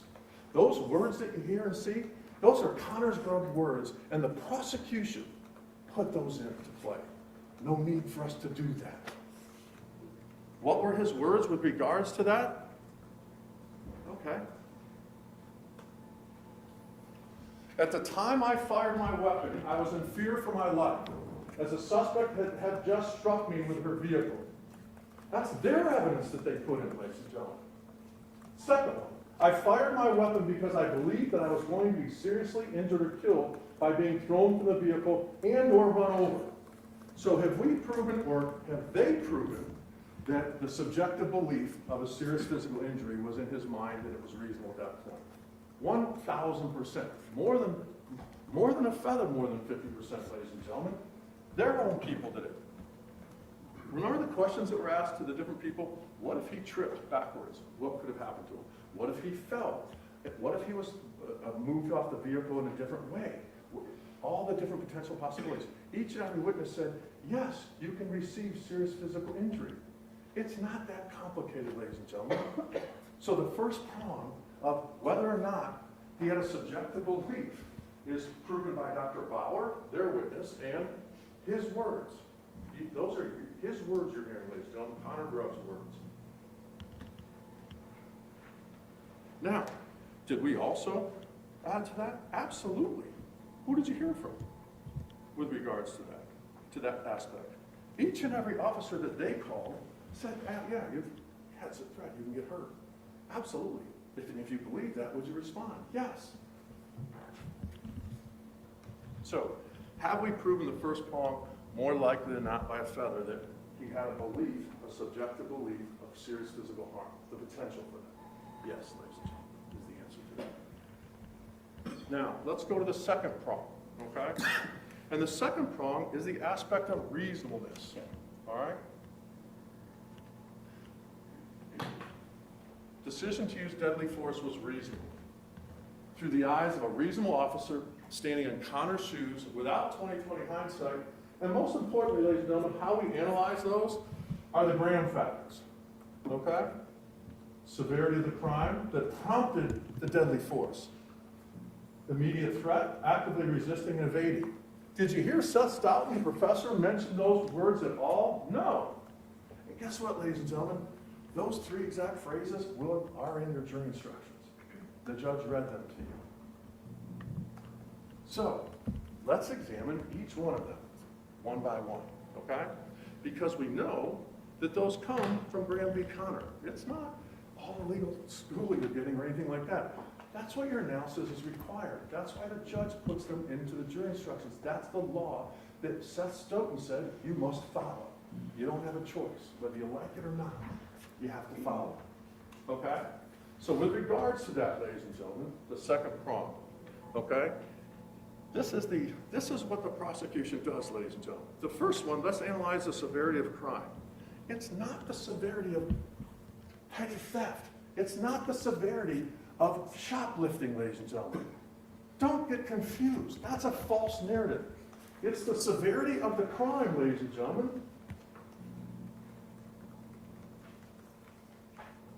that prompted the reaction of deadly force. You don't get shot. Remember we talked in board here and other asked questions. No one gets shot for shoplifting. That doesn't happen. So to make that analogy and to make your analysis that's just not correct, ladies and gentlemen. So, how do we do the first aspect, severity of the crime? Again, the government proved this for us more likely than not, a feather more. How did they do that? Special Agent Douglas. Special Agent Douglas was on the stand, and I asked him, hey, did you do a search warrant? Yes, in order to do the search warrant, you have to swear to an affidavit. And on that affidavit, he said, I swore that there were true facts that the person was potentially committing a robbery or a felonious assault on the officer. That's their witness and their lead agent.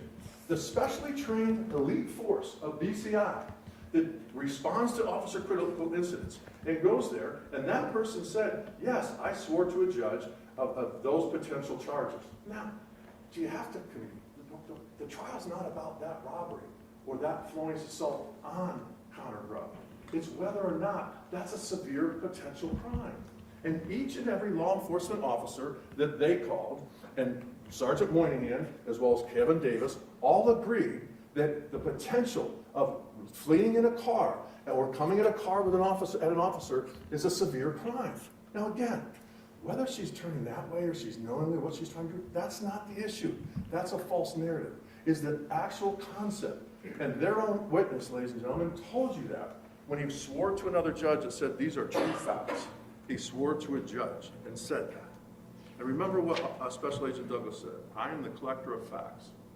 He doesn't have he's not trying to balance it, unbalance, or anything like that. Lieutenant Rutherford confirmed it was a serious nature. Officer Ferguson from River Park, Officer Sleevey, their witnesses. Again, they proved more likely than not that it was a severe crime or a serious crime. It's not jaywalking. It's not a traffic ticket. It's not petty theft. It's what prompted the reaction. The reaction of his use of force wasn't prompted because of the theft from the store. It was the car coming at him. It's just not that complicated, ladies and gentlemen. All right. Now, we put also Sergeant Moynihan, who said, yeah, I investigate thefts all the time, and yes, absolutely, if someone flees, that's a type of aggravated robbery. Yes, that doesn't mean there's a separate trial that we have to prove that. That has nothing to do with our burden, ladies and gentlemen. Next. Was the suspect resisting arrest? We'll break it down, resisting versus fleeing. Have we proven more likely than not that the suspect was resisting arrest? How do we do that? First with Connor's words. How do they do it? Sergeant Moynihan told her multiple times, get out of the car. I drew my weapon and ordered her to get out of the car. She did not, and I again told her to get out of the car. Instead of complying, she accelerated the car towards me. That's resisting arrest. You heard from each of the officers. If someone doesn't comply with your orders, you have to now go to the next step. That's resisting arrest. So has the government and us proven more likely than not that she was resisting arrest? Absolutely. Second one, Lieutenant Rutherford. Rutherford is the lieutenant who was in charge of all the videos that they gave the prosecution. He also was in charge of the use of force policy that they gave the prosecution. And he watched all the videos. Simple question, Lieutenant, was she complying? No. That's resisting arrest. Special Agent Douglas, again, watching and listening to everything, indicated she was resisting. And again, we thank the government for doing that, but then we called Sergeant Moynihan. They didn't. We called Moynihan, and he said between 8 to 10 times, and you hear him, get out of the car, get out of the car. The prosecutor just claimed that that interaction wasn't too, it was pretty calm. You think it's calm when Sergeant Moynihan is banging on the thing and takes out a weapon to try to break the glass to stop her from going? Would you call that a calm interaction? Oh, gee, maybe helping the person undo the car, unlock the car, that was a calm interaction. That's what they do. That's how they shape. Because it has to fit their narrative. Because they start from a premise and they work backwards. Also, ladies and gentlemen, we proved it through her actions. What do I mean by actions? Through Ms. Young's actions. We've all been in a grocery store. When an alarm goes off, what's the first thing you do? You stop.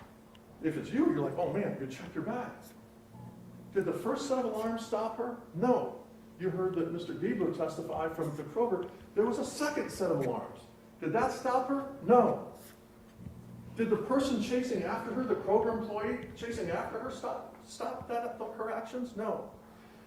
Did Sergeant Moynihan on the side of the car, hanging onto it, banging it, did that stop her actions? No. Connor Grubb standing in front of her? No. She was resisting arrest and not complying, ladies and gentlemen.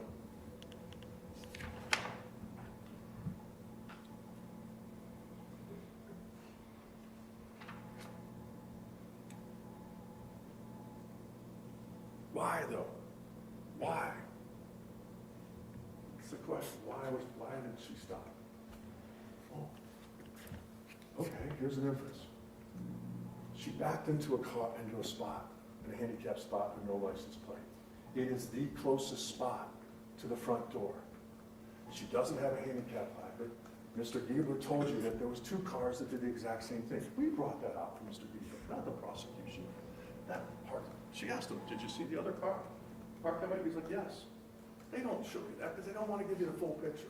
So she's backed into a spot with no handicap placard or anything like that. And what else, ladies and gentlemen? If she complies and if she says, okay, I won't resist arrest, what happens? You'll have this back there. It's the defendant's exhibit H. What happens? These are her personal items that were on her in the car. There's an ID there. There's a license there. They find out who she is. That's why she resists arrest. Because they'll find out who she is. Did they find the other 2 people using facial recognition? They just said, no. Same thing. No license plate, backed in. Because the setup is there, ladies and gentlemen. None of them are ever going to stop regardless. That's the why. Why not just, okay, officer, you got me, finish that. Why?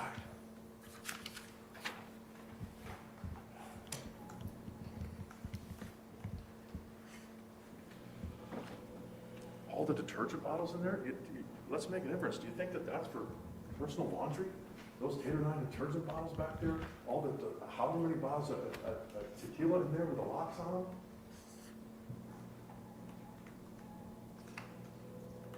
You saw all the people in the videos. When you watch those videos back there, before, go a little bit before when they started, all the different people walking in and out of the store, across the pass, everything like that, wasn't stopped.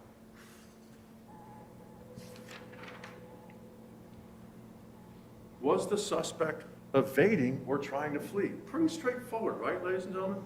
Pretty straightforward.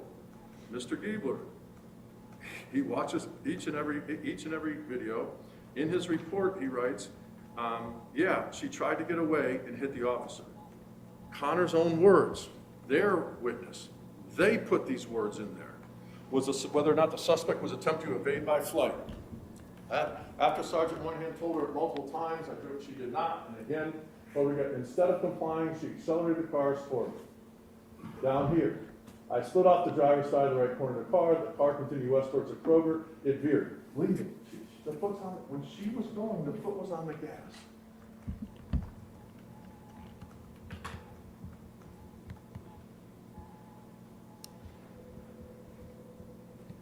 And of course, ladies and gentlemen, you see that. You see that in all the videos. You see it. Use your own eyes. We really have to go through this analysis when you know she's fleeing. You know she's resisting arrest. You know that the severity of the crimes has been proven more likely than not. We haven't proven those factors more likely than not. They all come down in our favor with way down, ladies and gentlemen, with a ton. 3,560 pounds worth, ladies and gentlemen. That's how the scales are tipped here, that we've proven that more likely than not. Sergeant Moynihan, yes, she was trying to get away. The special agent, yes, she was fleeing in his report. And why? Again, why? You do that because there's no, you know there's video. You know there's video in the store. You know there's video outside, ladies and gentlemen. There's video. So, ladies and gentlemen, the 3 gram factors will be in the jury instructions, I promise you. And Professor Stoughton didn't mention one of them. He did not mention one of the gram factors because he doesn't believe in the gram factors, and he gives opinions contrary to the gram factors, and we'll get to that. Next, ladies and gentlemen, whether a reasonable police officer placed in the shoes of Connor Grubb, based on what Connor knew at the time, believed the need to use deadly force. It's not should have, it's not could have, it's what that individual reasonable officer could have believed. And again, it's not one choice, this is the only choice. There's multiple, but is that belief reasonable? It's not the action, it's the belief and the need to use force. Is that belief reasonable? Again, the government helped us with this one. Specifically, we asked Lieutenant Rutherford, Officer Ferguson, Officer Sheevely, hypothetically, if they perceived a deadly threat coming towards them, or if it hit them, based on their training, what would they do? They would all said they would discharge their weapon and respond to the force coming against them. That's what they said. They all indicated, ladies and gentlemen, that that's how it works. You have a split-second decision to make. I submit their witnesses were reasonable police officers and are reasonable police officers. Sergeant Moynihan, ladies and gentlemen, let's talk about him for a second. There's a man who served his country in the Air Force honorably. 9/11, he goes into law enforcement. 9/11 happens, he goes back into the military, comes out, and for how many years he's been dedicated to serving his community, okay? The important thing there is he trains the people on his force. He trains them. He trains them at Opata. And it's not whether Kevin Davis testifies somewhere else, ladies and gentlemen. Again, that's a shiny object, that's a distraction. It's whether or not Kevin Davis trains in Ohio, whether or not Kevin Davis trained cadets and recruits in Ohio, and police officers in Ohio, because Ohio has different curriculum than other states. And that's the difference between Seth Stoughton and Mr. Davis. It's not about where you testify, it's about where you train people.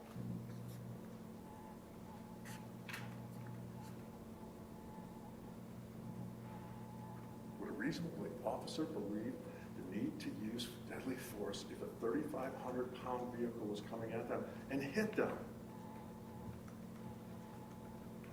Younger people, when they're being trained, ladies and gentlemen, they learn what is right. They learn what is expected of them. They learn that from the people training them. So when Sergeant Moynihan, who again we called, they didn't call, he's the person with the most interaction with Ms. Young in the entire case. And they don't call him in their case. They don't want you to hear what he had to say. We had to call him. And what does he say about the tactical position that Connor Grubb took? What did he say? He said, quote, it was an effective position. An effective position, okay? Based on where Sergeant Moynihan was on the side, I said, would you go to the side? No. What are you going to do there? I'm already there. Other side? No. Crossfire. Behind? No, you can't see anything. Based on the position he took, that was an effective position. Lieutenant Rutherford said that, Officer Sleevey said that, Officer Ferguson said that. They all said the exact same thing. And that's their witnesses. But they don't want you to believe those witnesses that that's a good tactic because the professor says it's not. Okay? That's the issue of the case. They contradict their own witnesses, ladies and gentlemen. They put the law enforcement officers up. And each of them said, well, that's a fine tactic in that situation. Yeah. Are there other tactics? Sure. Is that an effective tactic? Yes.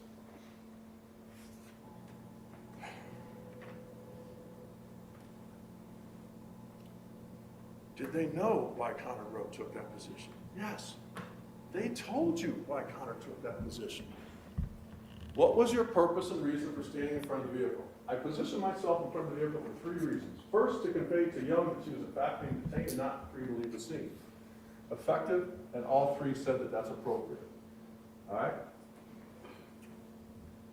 Second, to provide cover to Sergeant Moynihan as he was positioned on the driver's side of the vehicle and Young was in the driver's seat. Okay? So tactically, now he can see in. If there's an issue with a lethal fire, unfortunately, ladies and gentlemen, they have to do these things in their mind when they approach cars. They have to start from the premise that something bad is going to happen. That's how they're trained. They have to try to anticipate situations. So that's why he takes the position. All right? I did not know she had access to a weapon inside the vehicle. I would need to provide lethal cover to Sergeant Moynihan. Third, with Sergeant Moynihan on the driver's side and the female on the passenger side, as well as other civilians in the busy parking lot, the front of the vehicle was the best position from a tactical standpoint to avoid crossfire. Is it the only position? No.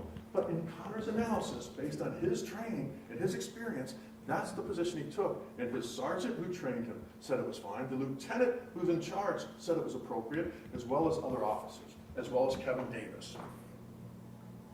The only person who didn't was Professor. If a training officer is responsible for giving guidance to other officers below him, and they say it's a proper position, who is a paid witness, an opinion witness? Did they supersede that? No. But that's what they want you to do, ladies and gentlemen. They want you to supersede the people who are on the street every day, who continue to be trained, who go through the process, who deal with the society. They want you not to listen to them, listen to a person who's an academic scholar, a policing scholar, an intelligent academic reviewer. All of them said, ladies and gentlemen, that it was reasonable to take that position. Next, ladies and gentlemen, the other grand factor we haven't talked about is a perceived threat. So let's walk through the analysis of can a car be a perceived threat? Okay. So how do we do that? All right. Can a car be a perceived threat?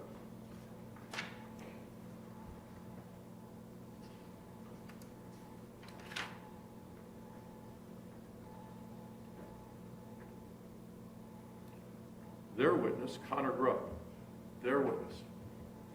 At the time I fired my weapon, I was in fear for my life as the suspect had just struck me with her vehicle.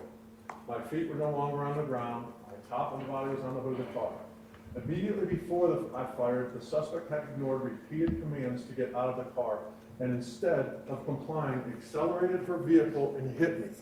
The vehicle hit him before he fired, ladies and gentlemen. Okay? That's a fact that they can't controvert. All the math works, all the pictures work. That there was a strike of him and then he fired. So a perceived threat of the car, Connor Grubb proves that more likely than not with his words. Okay? But it's not just Connor Grubb, their own expert, an expert. I asked him.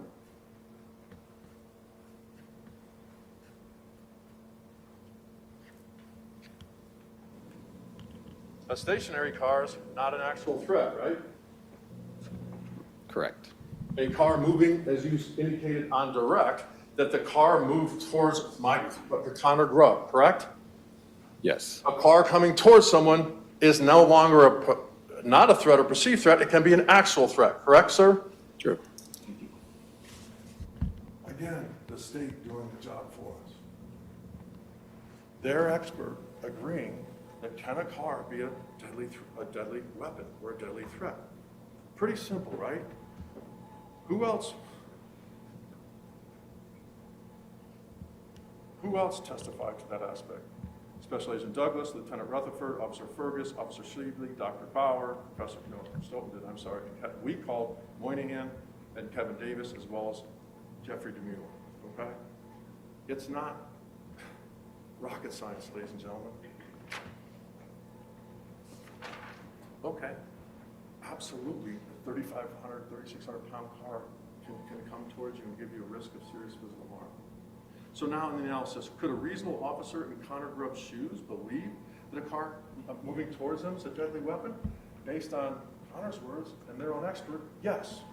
Can a reasonable officer believe that a car moving towards them is a pre-threat? Yes. They put Connor's testimony in, and Dr. Bauer said that, okay? Now, let's talk the perceived threat becoming an actual threat. That's the logical next part of the analysis, right? Okay, I have a perceived threat. It becomes an actual threat, ladies and gentlemen, when there's contact, okay? So, the issue is, did the car hit Connor? Okay. Again, state's own witness, Connor Grubb.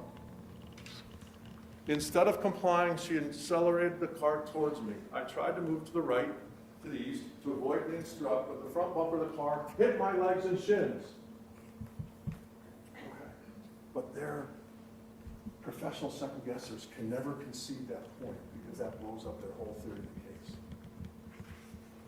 All right? What else do you see? Their evidence. Special Agent Douglas, lead agent of the elite team, after watching everything, had to write a report. He wrote, rapid accelerate and struck the vehicle, or struck the officer, I'm sorry. Rapid accelerate and struck the officer. Giebler, again in his report, the car hit the police officer. Bauer, under oath, on September 30th, agreed, yes, both feet were off the ground at one point. Obviously, it had to come from the car. All right, and again on the 11th, or excuse me, when he testified here November 14th, he said the same thing. But that's now they realize, ooh, if I say that to the jury, I got a problem.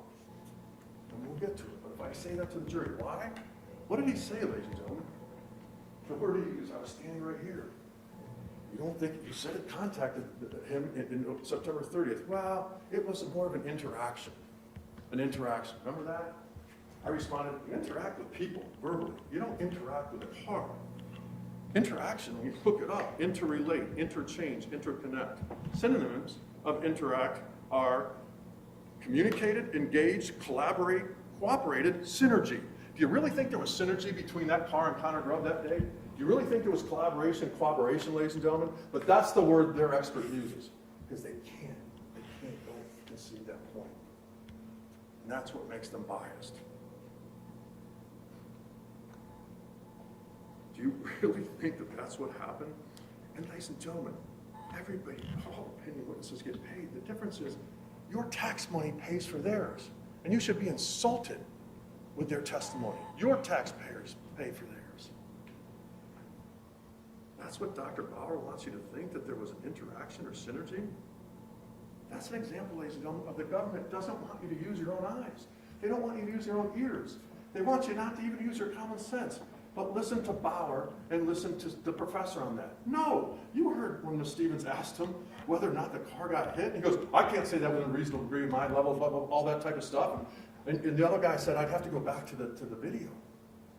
Are you kidding me? It's not that complicated. Ask yourself this when you go back there. It's real simple. Don't you think if Connor Grubb could have gotten out of the way, he would have? Do you think he started off that day helping all these people and the stuff he did, and then decided, oh, you know what, I'm not going to get out of the way of this car on purpose, and I'm going to shoot this person on purpose? That's their case. Don't you think if Connor could have gotten out of the way, he would have? Of course, ladies and gentlemen. The test of reasonableness is you have to step into someone's shoes at the scene. Here, ladies and gentlemen, you have to jump into his shoes because his feet aren't on the ground. And that was shown to you. You don't step into him, you're going to have to jump into him. And you're going to have to do it after you've been hit by a car, ladies and gentlemen. After you've been hit by a car. Interaction versus common sense. Ladies and gentlemen, we have proven more likely than not that absolutely he had a subjective belief of a threat of a potential serious physical injury. Not the actual injury, a potential serious injury. What else do we have to prove, ladies and gentlemen? More likely than not, the gram factors. And we have proven each of those gram factors to you more likely than not, that it was reasonable. Let's go to opinion witnesses. Prosecutor asks a curious question. Curious, get the wrong name. It's pretty straightforward that Dr. Bauer and Mr. Davis need to proofread their reports before they send them. You miss a parking spot, you miss a name, yeah. Proofread your stuff. But with Dr. Bauer, ladies and gentlemen, why? Why? Why the resistance to the answers of the questions asked? Why? How How many hours did you work? I couldn't possibly tell you that. Why? Of course you do. How many hours? I had to what, 10 hours? Maybe more, 20, no, 30. Why? Okay. Well, did you submit bills? Yes, I've submitted a couple bills. How much have you submitted so far? He's not going to tell you. Why not? He knows.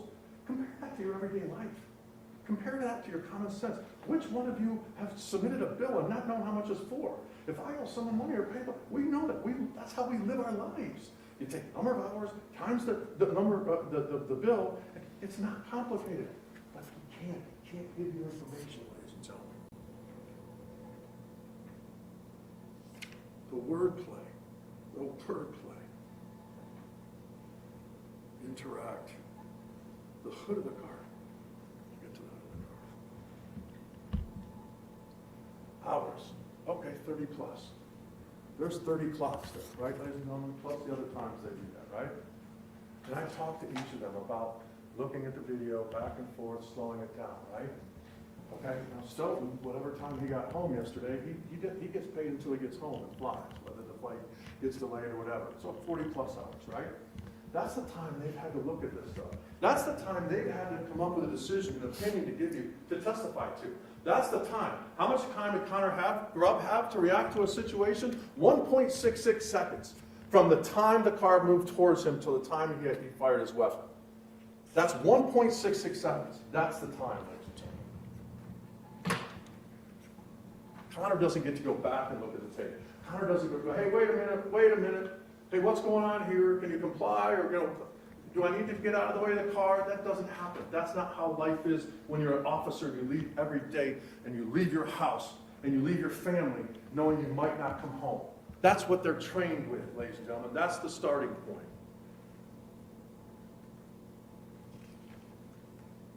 Wordplay.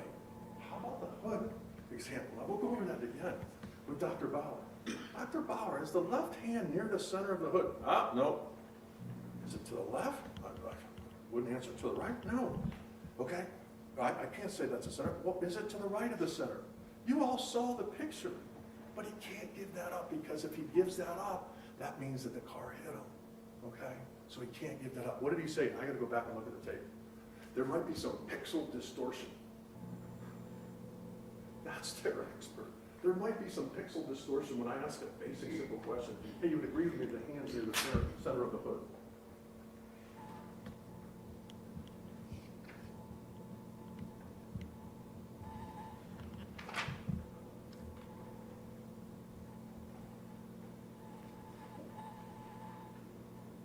Why, ladies and gentlemen, why? You know why? It's not complicated. The government started from the premise. They started with Seth Stoughton testifying at grand jury. The initial point of a potential charge. They had a person testify at grand jury. They came up with a premise that they thought he was wrong. So they start from there and then they work backwards. That's why it gets twisted. That's why they can't give you full answers. That's why they can't do that because they're tied to a theory now. You won't do that. You will follow the facts as they lead you and apply the law and keep an open mind because you're not starting from a premise and working backwards, ladies and gentlemen. Let's go to Dr. Desmulin, okay?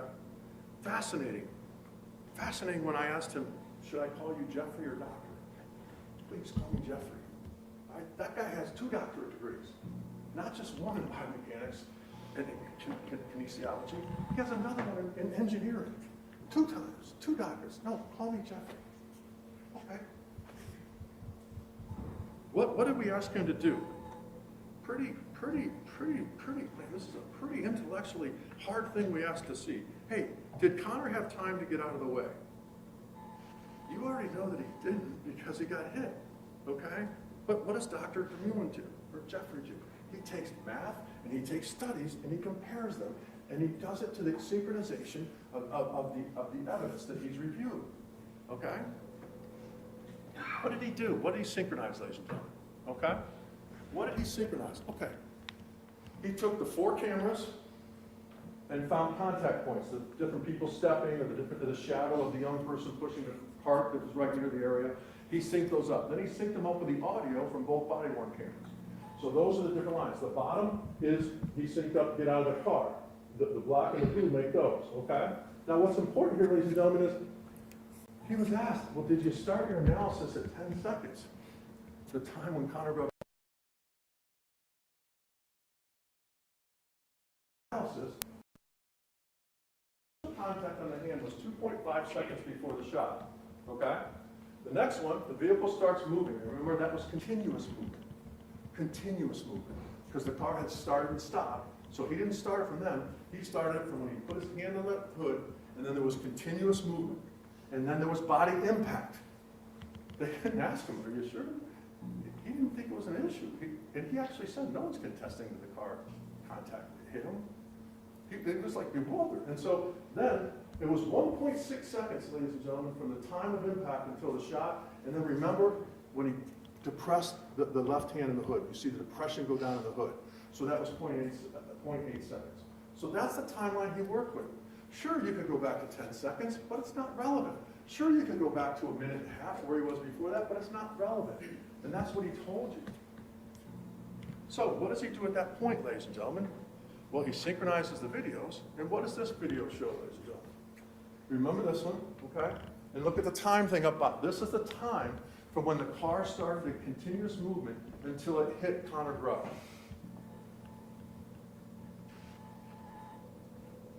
Okay. Now he's slowing it down frame by frame, okay?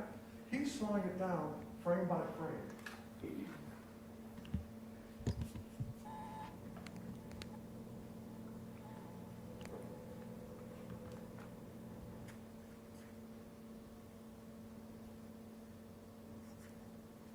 Watch the body. Now, they claimed he stepped forward. Dr. DeBuin, Jeffrey, said, no.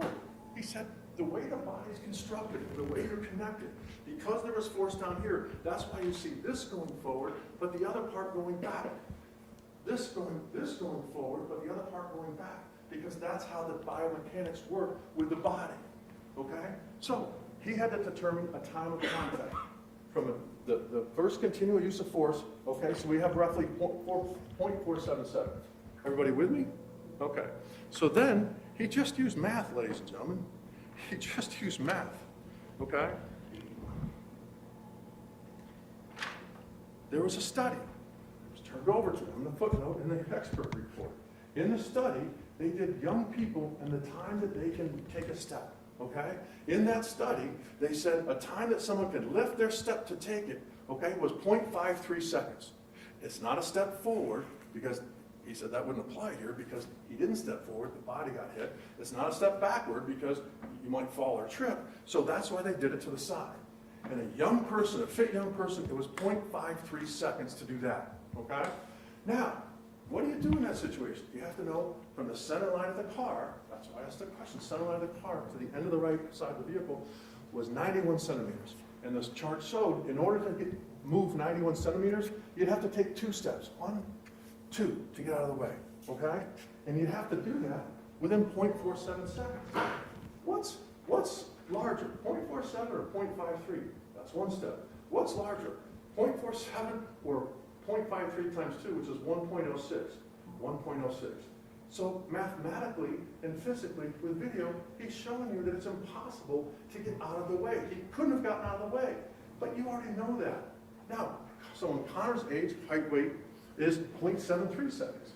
0.73, one step, another step, it would be 1.46 seconds to get out of the way. Again, much bigger than 0.47. It's not complicated, ladies and gentlemen, and you see it with your own eyes. And that contact, that hitting of him, doesn't have to cause serious physical injury. That has nothing to do with this case, ladies and gentlemen. It's the potential to cause that. So, what did we ask him to do the second time? What was the second? Oh, I'm sorry. What was his second analysis? His second analysis, ladies and gentlemen, was: is there a risk of serious physical injury from being hit on a car or being carried on a car, moved by a car, and stuff like this? Yes. Okay. You got the chart. Now, again, the distraction. That car can go from 0 to 20 miles an hour in 1.8 seconds. But that fits in the timelines here. Is he saying it went 20 miles an hour? No. No one's saying that. But at 20, it could be this type of injury. At 15, he did it 10, 6, 4. all the way down. And even at the least amount, ladies and gentlemen, that car could run over his foot. That car, if he trips and does something, can cause serious physical injury. But how else do we know that in a practical, everyday sense? So that's math and videos and studies. Let's apply it in a practical sense. Who'd you hear from that we call? Sergeant Moynihan. What Sergeant Moynihan tell you? Hey, yes, unfortunately I know that a car can cause serious physical injury because I was on my thing and I went to take a turn, I went through a crosswalk and I bumped somebody in a crosswalk. How fast are you going? He goes, I think I was going between about 8 to 12 miles an hour. And he goes, then I found out the person had a fractured leg. I was worried about the head because the person got knocked over and hit their head. But so again, you know that. Practical stuff from a reasonable officer who tells you, yeah, I bumped into somebody and caused serious physical injury to them. It's common sense, ladies and gentlemen. Other opinion witnesses, let's go through them. Kevin Davis. It's not the testifying where it's the years in law enforcement. He has done every single thing that you can do in law enforcement. He has trained, he has been heads of things, different divisions, but more importantly, he's trained at Rebuttal and he trained at different places across the state of Ohio. He told you how many times he consulted. Most importantly, he told you he's testified for officers and against officers. Both. He's turned us down when we've sent in the use of force. But he's testified against both, for and against. You think it's hard for him to testify against an officer saying it's not a good use of force? No, but he compartmentalized. And he told you under oath he testified for officers in trial and against officers in trial. He's told you how many things, but the most important thing he told you, ladies and gentlemen, was the Graham factors, because he's required to. He's required to go over those. Seth Stoughton doesn't believe he's required to go over those. Seth Stoughton, a part-time law enforcement officer in a total of 5 years, who says, I'm a legal scholar, I'm a policing scholar, I'm an academic scholar, okay? He's never trained any law enforcement officers in Ohio. And the prosecutor said, do you train people now? And his first answer was, yeah, I don't train line officers anymore, I train management. Management is like Lieutenant Rutherford and Sergeant Moynihan, because those are the people that have to review and discipline officers, okay, and discipline officers, all right? So that's what they train, that's what he trains. He doesn't train line officers. That means the everyday training, the people who come into contact with society. And Davis said no, Stoughton said no. Bias? We'll get to the bias, ladies and gentlemen. That's easy in this case. When you compare the professor to Kevin Davis in experience in training and use of force, it does bring to mind the review of the professor. Those who can do the job, do the job. Those that can't do the job and choose to leave law enforcement and go into academia, they teach, okay? They teach. That's Seth Stoughton. Kevin Davis lived it, experienced it, learned it, trained it, and kept going with it. That's the person they had testify at grand jury. And you heard about grand jury. There's no judge, there's no defense attorneys, there's no Connor Grubb, there's no anybody. They control everything that happens at the grand jury. And the burden of proof is the lowest probable cause.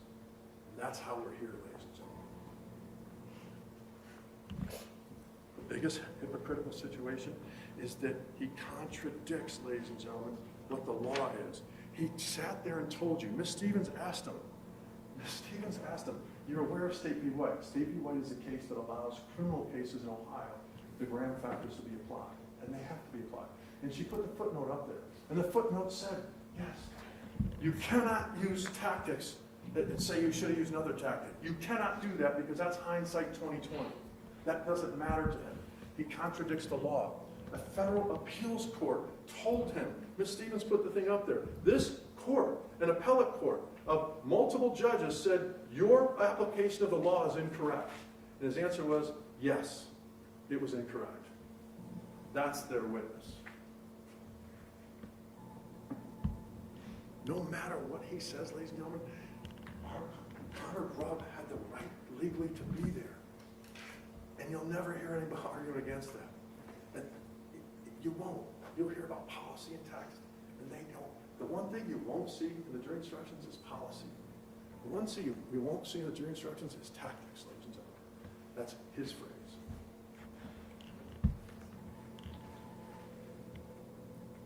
If Professor Staub wants his theory and his phrases to be used, ladies and gentlemen, then he needs to become a Supreme Court justice, and he needs to convince 4 other Supreme Court justices of his way. But until then, he has to follow the law just like he told you guys have to follow the law. It's wordplay, ladies and gentlemen. That's what they do. They twist it and fit it. Wordplay. Let's go over some of the prosecutor's wordplay in our opening. They have this theory that somehow Connor Grubb got his injuries on his shins from falling on the ground, okay? Ms. Claypool asked the medic, the Polish medic. This is a medic now who trains every day of his life to help people, treat people, think. They call him a medic for a reason, because they give service, they respond to emergencies, and they have to bandage them, they have to get them to the hospital, they have to report it and stuff like that. And she asked him, could he have gotten those if he fell to the ground? And there was a pause, and he said, ma'am, you don't fall on your shins. Ooh, okay, she wasn't expecting that. You don't fall on your shins. Okay, well then, geez, how could they have got the injuries? How could he have got this? All right, you know what? The glass. We see him kneeling on the video, so there must be glass. It must be from the glass. Okay. Well, I asked their expert, Dr. Bauer, in that picture where he's kneeling, my client's right knee's on there. Do you see any glass? No. Who was kneeling longer, he or Sergeant Moynihan? Sergeant Moynihan did most of the life-saving measures once they removed Connor. Okay? And again, it just keeps going and going, ladies and gentlemen. Connor Grubb, you'll have this back there, blood on the right knee, close-up, blood on the right knee, right?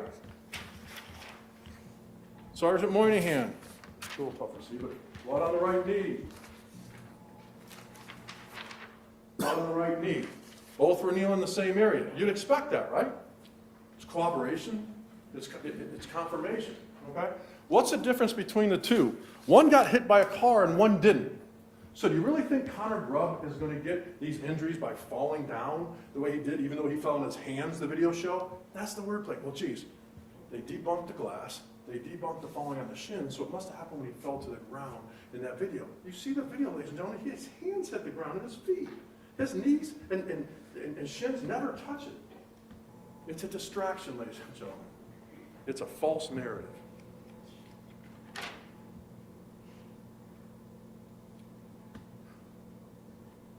I fell to the ground. You saw the video, ladies and gentlemen. Multiple examples. This is again, we talked about this briefly, more wordplay. Twisting, because they start from premise and word back. Where is his hand there, ladies and gentlemen? It's pretty much near the center line, maybe to the right, yeah, absolutely. And what did Bauer say? Oh no, I have to go back and look at the cameras, pixel distortion. Even their own expert, Stoughton, said, no, he's dead center of the car. He was dead center of the car. Because he needs to use the word dead to tell you guys that. A fair witness wouldn't play word games like that, ladies and gentlemen. You shouldn't believe a witness who plays word games like that would evade the truth. And the judge already instructed you, if you don't believe part of it, you can disregard all of it, you can believe whatever part, never not part you want. Timing and reaction is a huge part of this case. Whether it's 10 seconds that they want, whether it's 1.66. In this case, as every officer, when are faced with a critical threat, they have to decide whether or not to respond in an emergency type situation. Davis and DeMullen say it's 1.66 seconds. I think Stoughton has it about 2, Bauer, I think 2.06 from the time of the contact or him walking around, they're experts, to the time he fired the shot, okay? Now, but the difference, when officers go to train, you heard me ask them about the shoot, don't shoot scenarios, they know they're going. Hey, time to train, guys. They drive out to the course, and they know what the concept is, and they do that. When they leave their house every day, they don't know they're going to be in an emergency situation. And nor do we, ladies and gentlemen. We don't know that as well. We all think we'd like to respond properly in an emergency situation, right? We had one of those last week, ladies and gentlemen. We had one. Take a look at our response.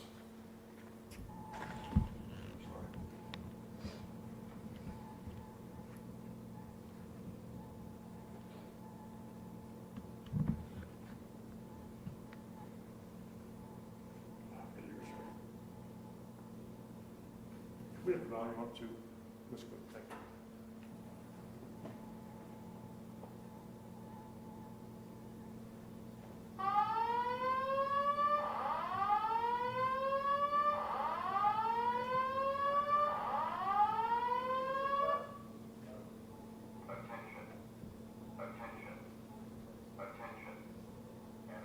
back, you hear emergency, emergency. In the back, you hear that.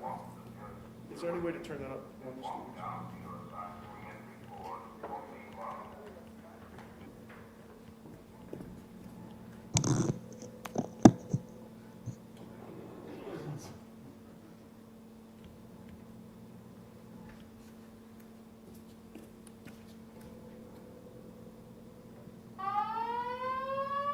Look at his eyes. What's going on? Count the time, ladies and gentlemen. No one knows. Everyone's looking around. There. Finally. So the thing going on, emergency, emergency, clear the building. Robbing claims. 25 seconds, 30 seconds. You guys. That puts it in context, ladies and gentlemen, what officers have to deal with versus what we have to deal with in our everyday lives. How many times have you been drilled and trained on a fire drill? Kindergarten, grade school, middle school, high school, church, work, different buildings you work in, colleges, they all have a background. You've been trained. We don't think we would do well. No, ladies and gentlemen. But they want Connor Grubb to be superhuman. They want Connor Grubb to take a position somehow maybe above the car so he's not in the way of it, and somehow be able to see everything. And how dare they try to say what he can see or can't see? He put in his statement what he could see. Ladies and gentlemen, I showed you in an ordeal, a divided attention thing. I had you focus on something. And half of you didn't see the gorilla going through. Okay? That's how the brain works. Their own expert talked about narrowing, talked about what happens. Just because it's on a camera mounted here doesn't mean that Connor saw it. It doesn't mean that he saw any turning of the hands. It doesn't mean he saw a turn signal. And how dare they try to say that he did?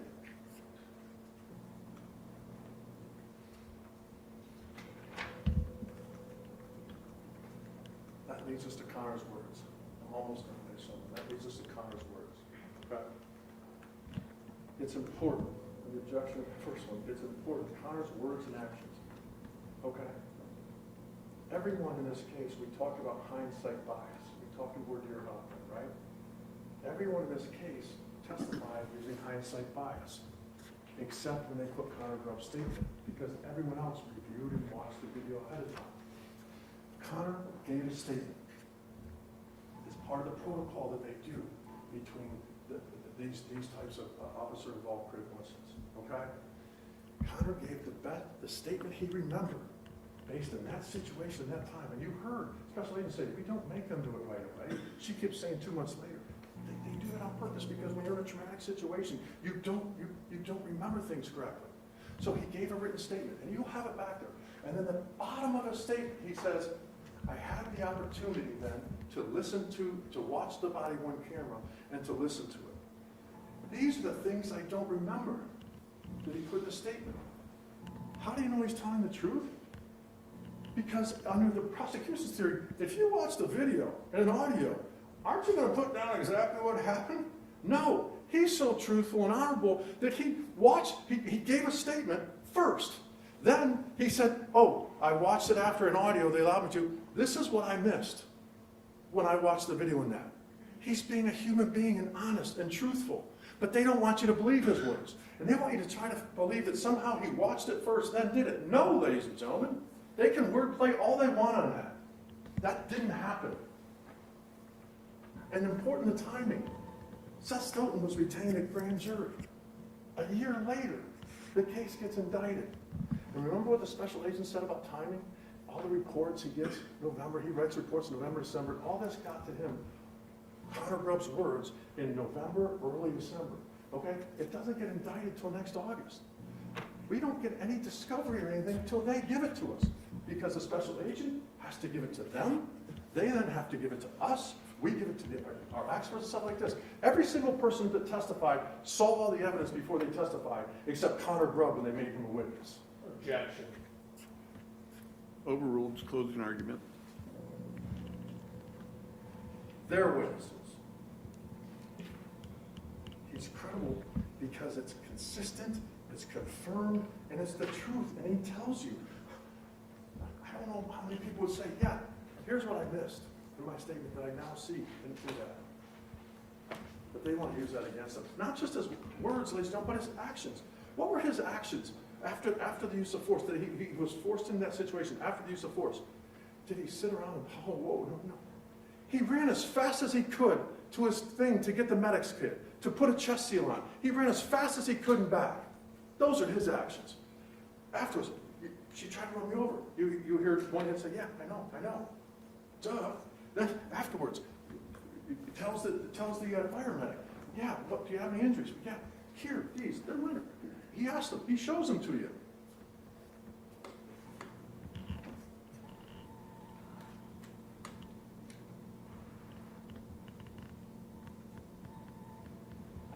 Ladies and gentlemen, they took a video of life-saving measures, and they took a picture of an unborn fetus at an autopsy. No one's contesting how they died, ladies and gentlemen. And there's a reason they did that, ladies and gentlemen, because they don't have anything else. And they wrap it up with two professional second guessers, because they started from a premise and went backwards. Now, we talk and word here. No matter, ladies and gentlemen, how much I try to tell you in advance, the effect that the video is going to have on you and the picture is going to have on you, I can't do it. There were gasps. There were people crying. Absolutely. And you're human, and you should, because that's real and raw. That's what you should. But if you find yourself thinking about that, you committed me a word here that you will take a breath and go back to the law and the facts. If you see another juror using that in their explanations, law and facts. And there's two tables in the jury room, whether it's law and facts or sympathy, empathy, frustration, sorrow, sadness. That doesn't come into it. And we put you in impossible situations because you're human beings.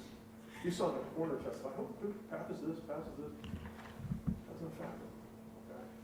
It affects us, ladies and gentlemen. How did we get here, ladies and gentlemen? How did we get here? We get here because they built a case around bias. They started with hindsight bias that Connor did something wrong that legally he was allowed to be, and every single police officer testified it was a proper tactic. They built their case around that. Why? Because they had bias from their main witness, the professor, okay, who testified at grand jury. You heard what Ms. Stevens asked them, right, ladies and gentlemen? Pretty simple question. You think this is biased or not? How many times have you testified against a police officer saying that their force was not reasonable? 1, 2, 3, 4, 5, 6, 7, 8, 9, 10, 11, 12, 13, 14, 15. 15 times. One, in the Connor case, there were two officers. The officer got shot and killed. He still said it was an improper use of force. That's their person. Ms. Stevens kept asking him about, what if, don't you think expert witnesses can have throw bias to the jury? No. Okay. Easiest question that was asked of him. Easiest question.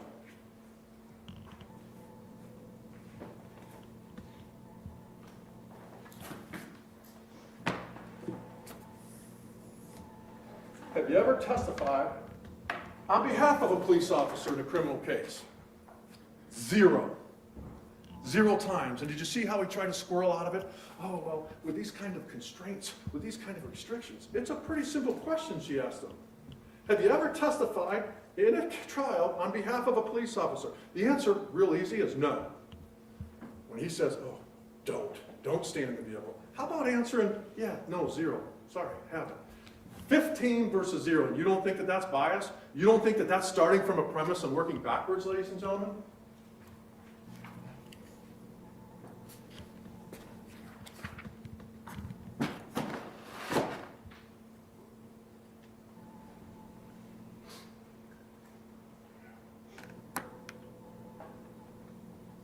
They start, now who did a thorough investigation?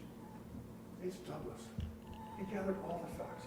But because they started from a premise, ladies and gentlemen, they can only pick and choose what they give to you. Agent Douglas listed for them the 4 most important persons or witnesses that were pertinent to this case.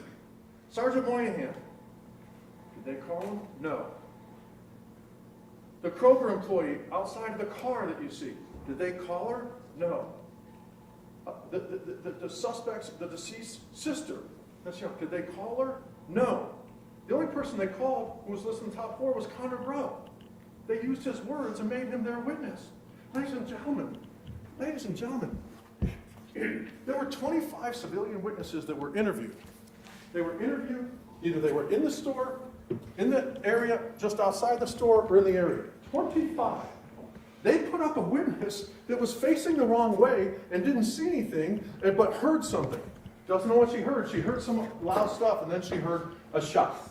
That's the civilian witness they put up. Because they pick and choose, because the other witnesses don't match their starting from a premise of working backwards.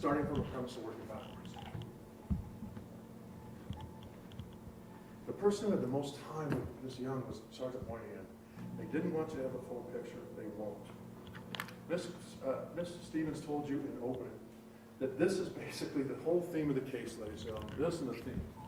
An immediate threat to an officer or others of serious physical harm or death will permit to respond with deadly force. That's the question. That's the theme. The next paragraph, if you read it to yourself right now,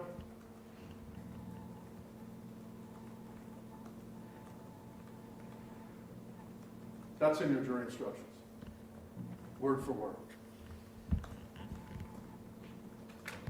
You know what's not in your jury instructions? You know what you won't find in your jury instructions, ladies and gentlemen? Professor Stout, officer created jeopardy. And he kept saying, well, it's just a term. It's not relevant. If it's not relevant, don't use it. You know what else is not in the jury instructions? 16 different phrases he used to call officer created jeopardy. I just gave you 5 or 6 of them here in different topics. Tactical restraint. You need to use tactical restraint. Tactical risk. Tactical benefit. Unjustified risk-taking. Least intrusive. None of that will be in your jury instructions. None of that. None of it. None of it. You know what will be in your jury instructions? The Graham factors that the judge already read to you. The severity of the crime, immediate threat to the safety of the defendant, the police officer, or others actively resisting or attempting to evade arrest by flight. There's a reason they're in there, ladies and gentlemen, because it's the law. Their own expert doesn't even cite the law or tell you about it. He uses different phrases to couch it. And you just go, why? Why, ladies and gentlemen? Why would he do that? Why would he do that? Because they now want to say, oh, because there's a policy, because there's some kind of policy that, that can go. No, ladies and gentlemen. And you know what? Their own witness, who they put on to get the policy into evidence that they were going to redact and show you, was asked, is this a violation of policy? Their own witness said no. He's lieutenant in charge of it because it wasn't feasible for him to get out of the way. Their own witness. But again, their witnesses collide with one another, but they don't care. If something doesn't, as a corroborator, or if they conflict, ladies and gentlemen, that's not proof beyond reasonable doubt, and it definitely shows that we've proven more likely than not our burden.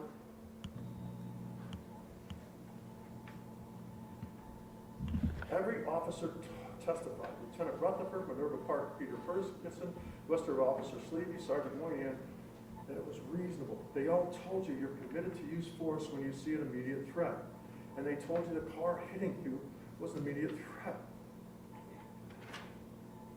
Why? This is what I don't understand. Why? Then, figured it out. The last question that they asked their professor, their legal scholar, their last question, ladies and gentlemen, it was the only time that he was scholarly honest, academically honest, policing expert honest. And I was shocked when I heard the answer.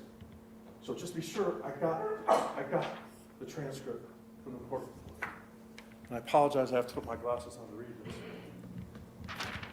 This is why they can't concede on that the car came in contact with him. This is why they can't do it in the center. This is why, because if they say he got hit, this is what happens. Question by Mr. Glennon. Is there a time, according to generally accepted practices and principles, where it would be deemed reasonable to shoot at a moving vehicle? Answer, yes, absolutely. He gives 3 examples. The other possibility is when there is no feasible option to address the threat of being hit by a moving vehicle. There's no feasible option. That's this case. Their own expert just proved the case for us. Is there any other option feasible before being hit. We know there wasn't here because he was hit, ladies and gentlemen, because he was hit by the vehicle. So their own expert confirms for us that it was reasonable. Is there a time, according to generally accepted practice and principles, where it would be deemed reasonable to shoot a moving vehicle? Yes, absolutely. The possibility is when there is no feasible option to address the threat of being hit by moving the vehicle. Being hit, that means before you get hit. Here, it was 0.47 seconds till he got hit, ladies and gentlemen. And we've proven to you both by video and by math and the studies that he couldn't. We have met our burden more likely than not, ladies and gentlemen. We have proven that he was allowed to defend himself because he believed he was in danger. He perceived a threat. It became an actual threat. He was hit by the car. Defending himself with reasonable, in the eyes of a reasonable police officer. Not standing in Connor Grubb's shoes, but in his shoes, being struck by a car. That's your analysis. You now have to put your analysis not standing in the shoes 10 seconds ahead, but standing in the shoes when you get hit by a car. There's only one verdict here, ladies and gentlemen, and that is that our client, ladies and gentlemen, is not guilty because we have proven to you, more likely than not, that it was reasonable belief and that he acted reasonably. I thank you for your time, I thank you for your patience, and I wish you Godspeed in your deliberation. Thank you very much. Thank you, Your Honor. Harmon, how are you doing? Take a break. Yes. Yes. I'm gonna put this piece of paper away. Do not discuss this case among yourselves. Do not permit anyone to discuss it with you in your presence. It is your duty not to form or express an opinion in the case until it is finally submitted to you. Probably about 10 or 15 minutes. All rise.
The record prior to bringing in the jury?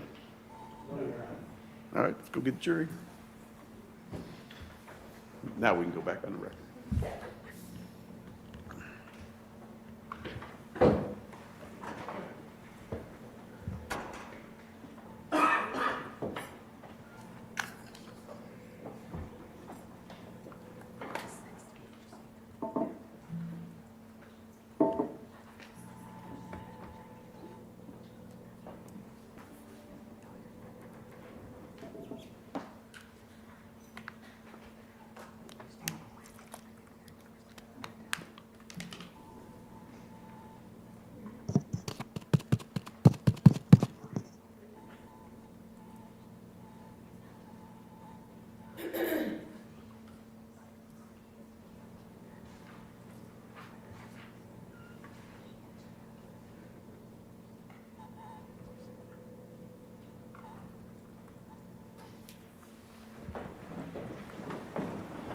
All rise.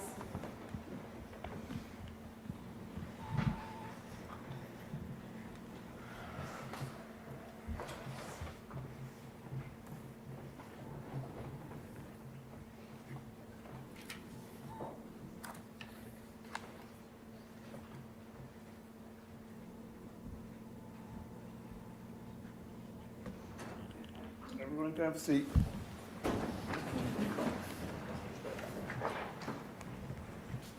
Any rebuttal closing? Yes, sir. Thank you. Would you mind if I have the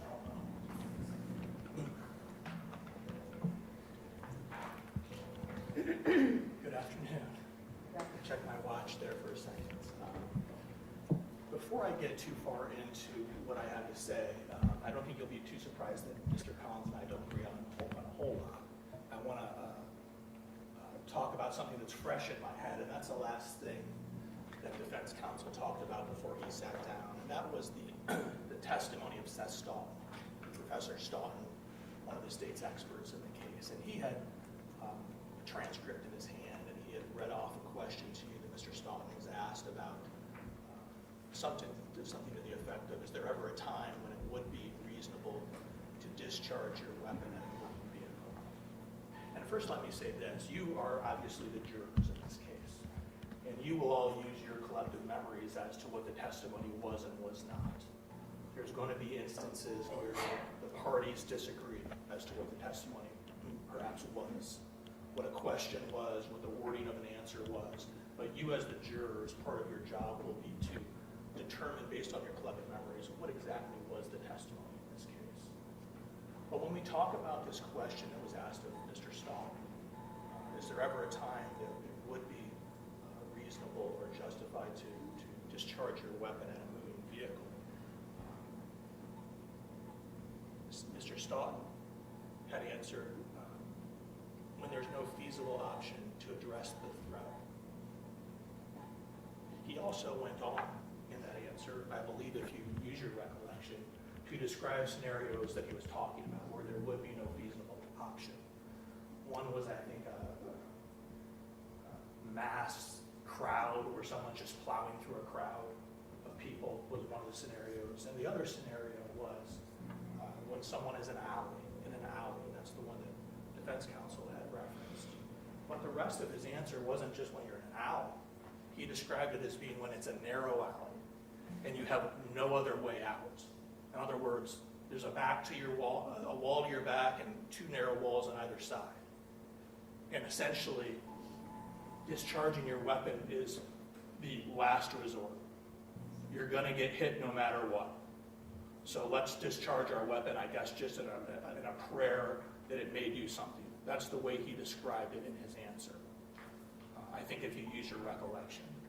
But that's something that we're seeing a lot in defense closing. And when I say we're seeing a lot of not giving the full answer, cherry picking words and statements to fit their purpose.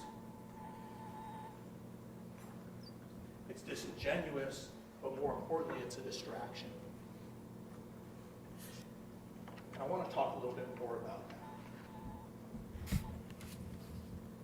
You also heard defense counsel talk about the video that you saw at the very beginning of the trial during voir dire or jury selection that the defense did. They showed this, I guess I'll call it a kind of a social experiment type video with the gorilla. And I think we all remember that. You were told to concentrate and watch the people in the white shirts. And you were told specifically to concentrate on counting the number of times that the people in the white shirts passed the basketball back and forth. You remember that? And I think we played the video, or defense counsel played the video. And when you focused your attention solely on the people in the white shirts passing the basketball and attempted to count those number of times, many of you, I think it's fair to say, did not see the gorilla enter the room. However, something very different happened when the video was shown for the second time, if you recall. Because before it was played the second time, you were told what? You were told, look for the gorilla. Look for the gorilla. You remember that? After you were told to look for the gorilla, you no longer focused on the distractions created by the people in the white t-shirts. You were not focused on those distractions. Many of you could clearly then see the gorilla on that second time. The point being, ladies and gentlemen, when you're told ahead of time to avoid those distractions, you're able to focus on what really matters. And that experiment that you were shown in that video, it was the gorilla. And when you kind of ferreted out those people in the white t-shirts because you knew they were distractions, you were able to focus in and see the gorilla. And there's a parallel going on in this trial. And there has been for the last 3 weeks. What do I mean by that? The gorilla, for purposes of this trial, I submit to you, represents this defendant's actions. His unreasonable and his unjustified use of deadly force in shooting and killing Takaya Young and terminating her pregnancy. That's the gorilla. The people in the white shirts, the distractions, those are represented by the things the defense attorneys are asking you to focus on in an attempt to distract you from the important evidence in the case. What types of distractions am I talking about? Well, I just spoke of one a few moments ago, and this question and answer was set stop and not giving you the full answer, distracting you away from what the actual full answer was. And it revolved around feasibility. What else is a distraction in this case? Defense expert Dr. Jeffrey Desmolin. We all saw the animation. You remember seeing the animation. The animation created at the last minute that wasn't in his report. Regardless, Dr. Desmolin admitted that his animation was not created based on measurements, not created based on data, but rather was created based on his quote-unquote observation of what he saw in the video. And I think you'll all remember that. And if you remember, when Dr. Desmolin played his animation, it showed the defendant's feet just kind of gliding over the ground. In fact, in the animation, the defendant's left foot never even touched the ground. Now, Ms. Claypool alluded to this, but first I guess we have to ask ourselves, why would we need an animation to depict for us something that we have multiple angles of video, actual video of the incident? It shows us what happened. We don't need an animation to show us what happened. We've got the video. Why would we have an animation? Because the defense does not like what the video shows, ladies and gentlemen.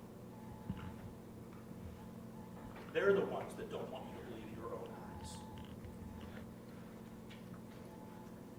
They want to replace the video evidence in this case, literally with a cartoon that even their expert admits is not based on measurements or data.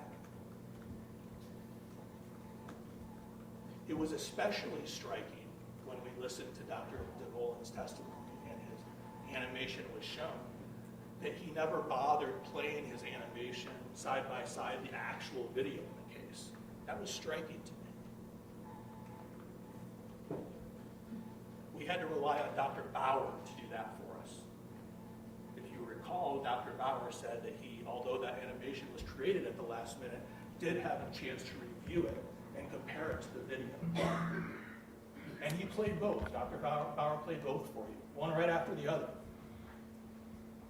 And he compared and he contrasted the cartoon with the actual video. And what did we find out when he did that? We found out that the actual video doesn't show the defendant's feet just gliding over the ground. The actual video evidence in the case showed the defendant taking steps to the side. I think Dr. Bauer termed them as like shuffle steps or something to that regard, but you'll use your collective memories to recall his testimony. And not only did we see him taking steps to the side, but we saw something even more definitive. We saw the defendant's left leg planted on the ground, stationary. And as the car moved, it stayed stationary on the ground, planted, not hovering, not gliding, not touching the ground, planted on the ground. And then it would lift to take a step, and then plant again. And then lift to take a step, and then plant again. That's how we know he was taking steps. That's how we know he wasn't gliding like was depicted in the cartoon.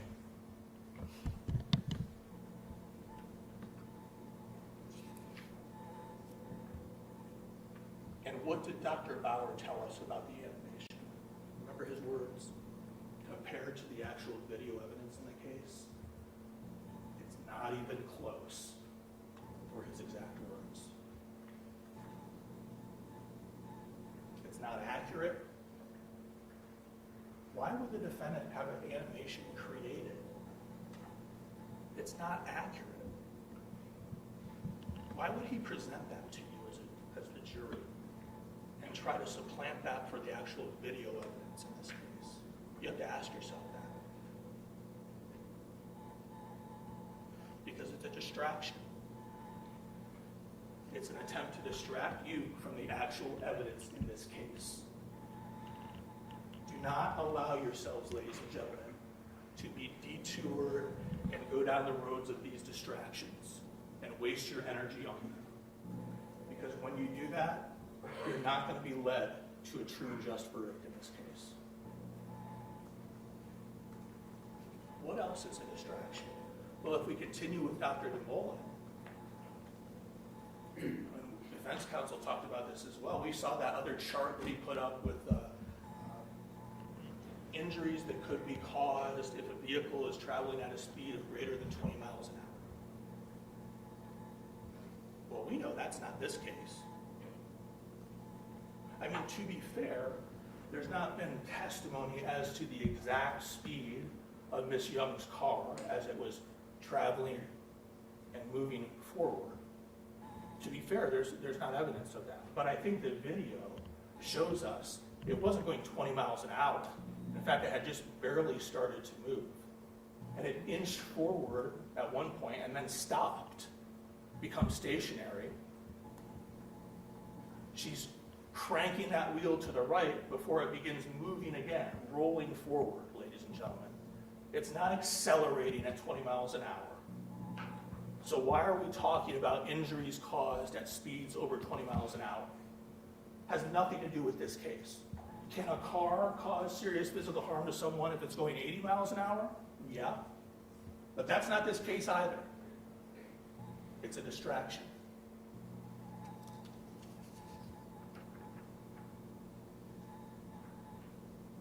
We heard questions from multiple witnesses about doing second laser scans.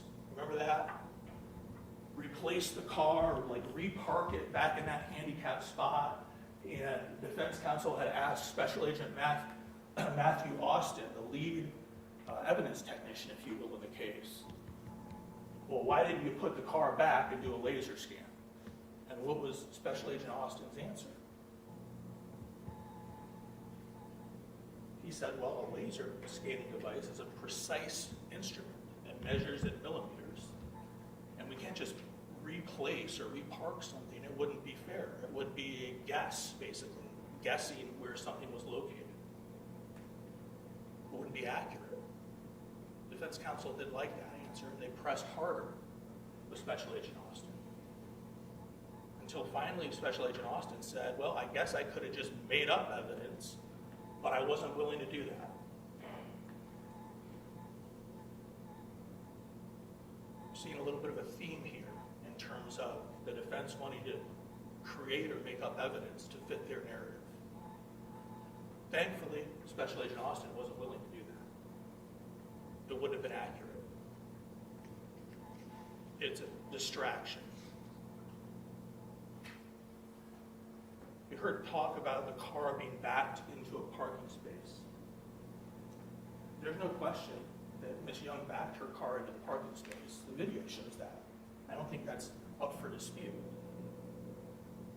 A lot of people back their cars into parking spaces, but we also know that Ms. Young, to be fair, stole liquor from inside that store.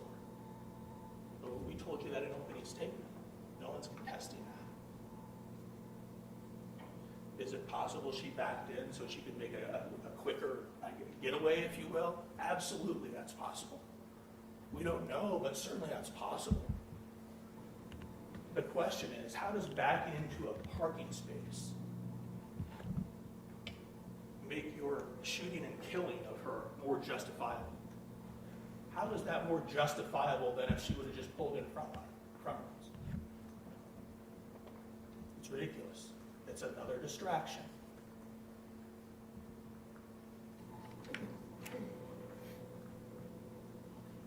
In opening statement, the defense spent a lot of time. They had a slideshow. Ms. Stevens had a slideshow, a PowerPoint, I guess I'll call it.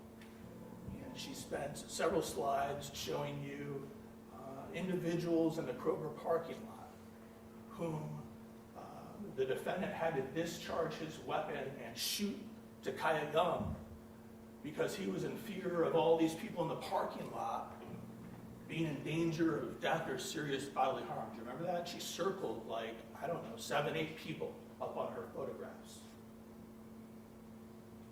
Why did they do that? That kind of fizzled out.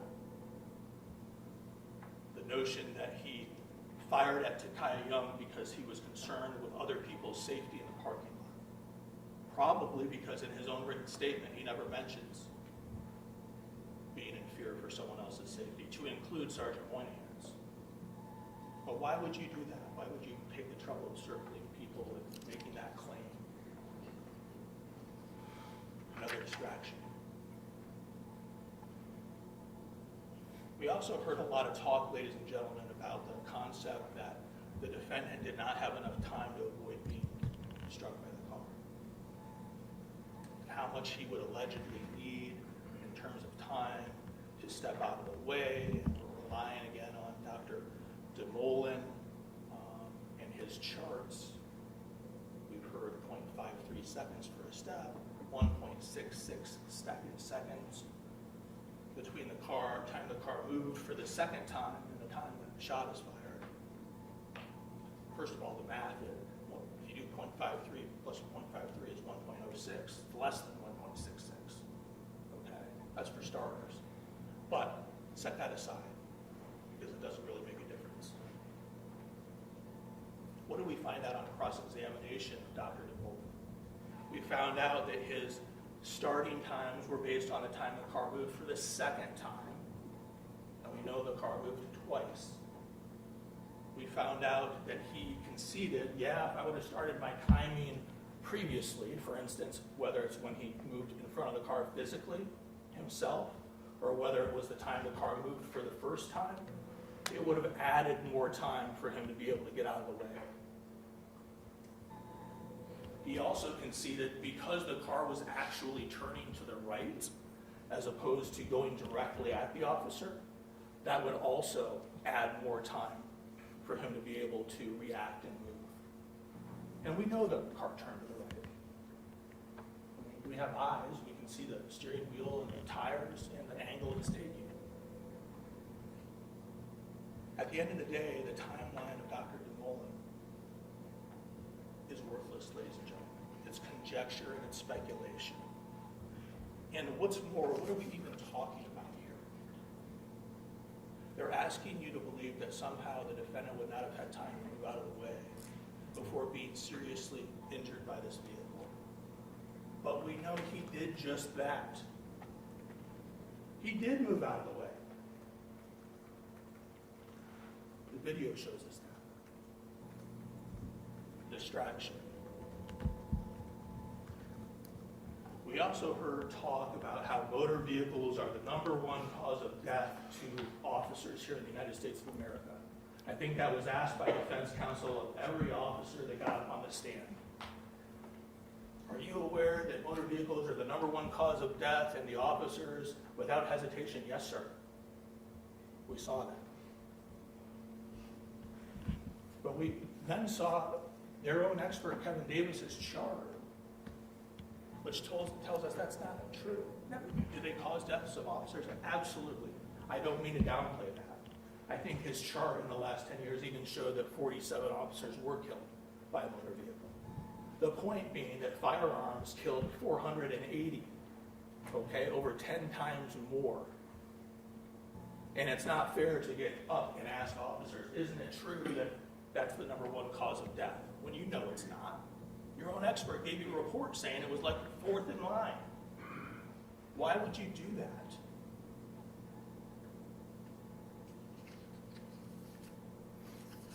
Let's talk a little bit about the experts in the case.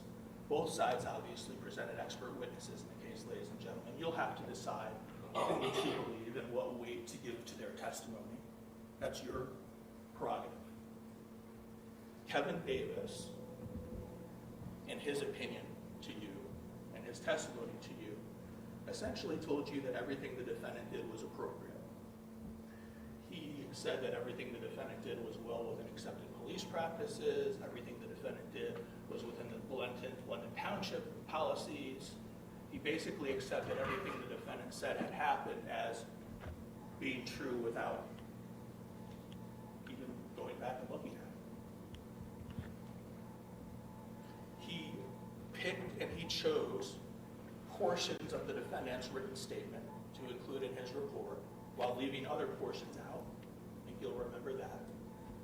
And then he cherry-picked still photos from the body cam video to support the portions of the defendant's statement that he chose to put in his report.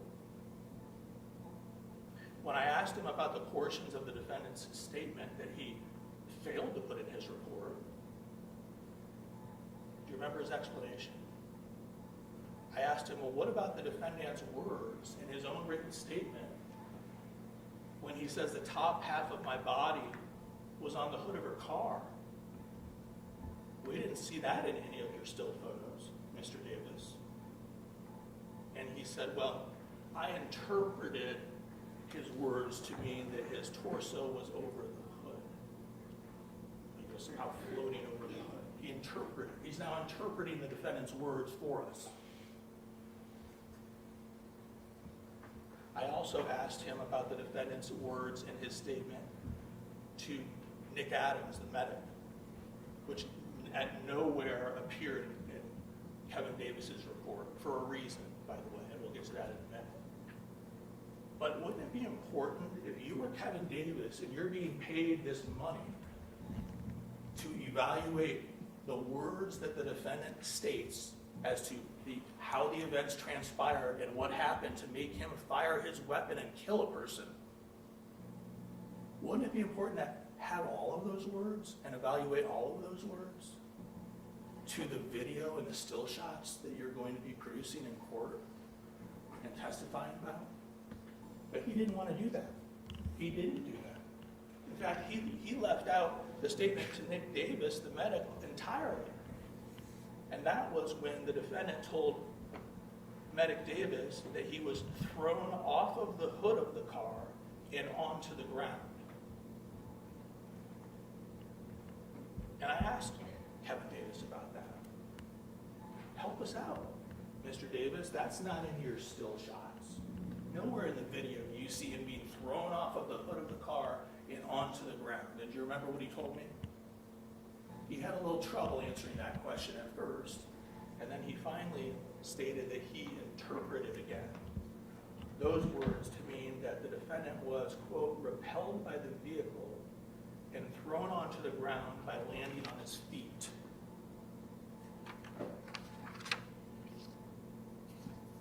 I don't even know if that's a serious answer, but that was his answer to the question. This is an example, ladies and gentlemen, of someone who, no matter what the facts are, no matter what the video evidence shows, he's going to twist it and interpret it as being consistent with what the defendant says happened. That became very clear. Kevin Davis is not an expert, he's an advocate on behalf of the defendant. And there's a difference. Experts are here to provide information that may be useful to you. Advocates twist the facts. What else did we see? We saw in his report, again, this has been talked about, but those names, I put it side by side. He had an officer, Anderson, and a Mr. Lewis as the deceased. And then he had switched it to be Officer Grubb and Takaya Young. And I asked him, is that just a cut and paste error? Because what was probably more interesting than the different names was the verbiage, and the opinion was the exact same. The exact same from some other report that he had done in one of these types of cases.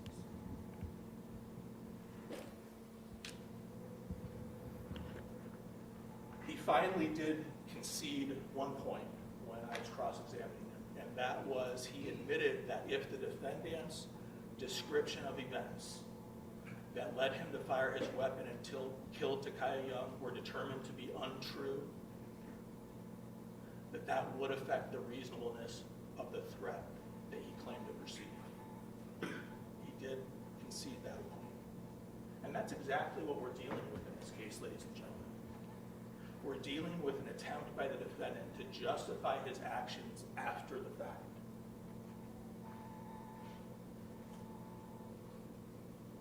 What did Kevin Davis not tell you?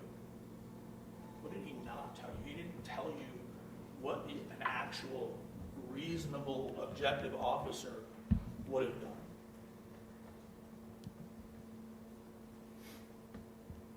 We had to wait for Professor Stoughton to come in and give you that information. And there's been a lot of criticism of Professor Stoughton because he didn't testify as to the Graham factors that you should consider, or what Ohio law should be put into the jury instructions.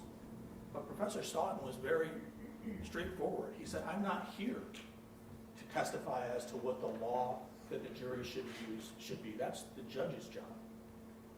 I'm here as an expert in policing and generally accepted police practices. If you want to ask me about that, you're going to get my answers. But I'm not here to tell the jury what law they should apply. He was very honest.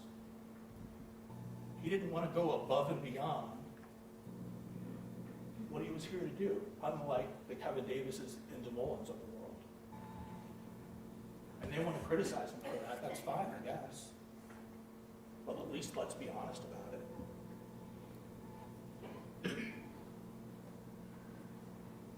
Professor Stoughton told you that in his opinion, the defendant's decision to move in front of Ms. Young's vehicle was unreasonable and not consistent with generally held police practices, generally accepted police practices. He said it was a capital B bad idea. Ms. Claypool talked about this. I'm not going to go into it ad nauseam, but essentially he said there's literally no good reason for an officer to position themselves in front of a vehicle if we're talking about generally accepted police practices. And guess what? London Township's own policy agrees with him on that, despite the fact that they're in Ohio and he's in South Carolina.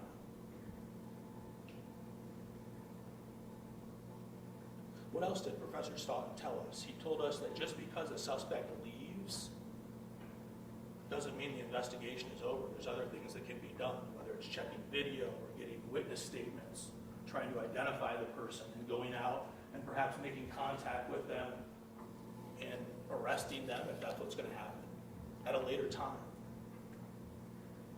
Officers are not authorized to stop persons at all costs. You're a police officer. You investigate the crime and you gather your evidence and you apprehend the person later if need be.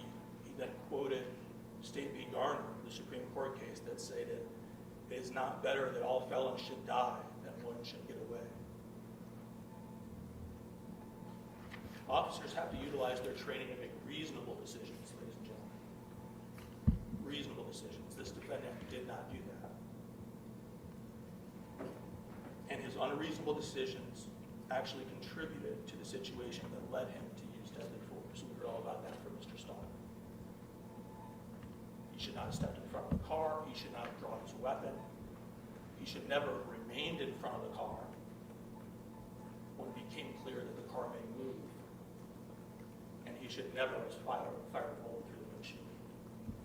Not in these circumstances. Professor Stoughton testified it was his opinion that the defendant's decision to draw his firearm and use deadly force instead of simply moving out of the way of the vehicle was unreasonable and, again, not consistent with generally accepted police practices.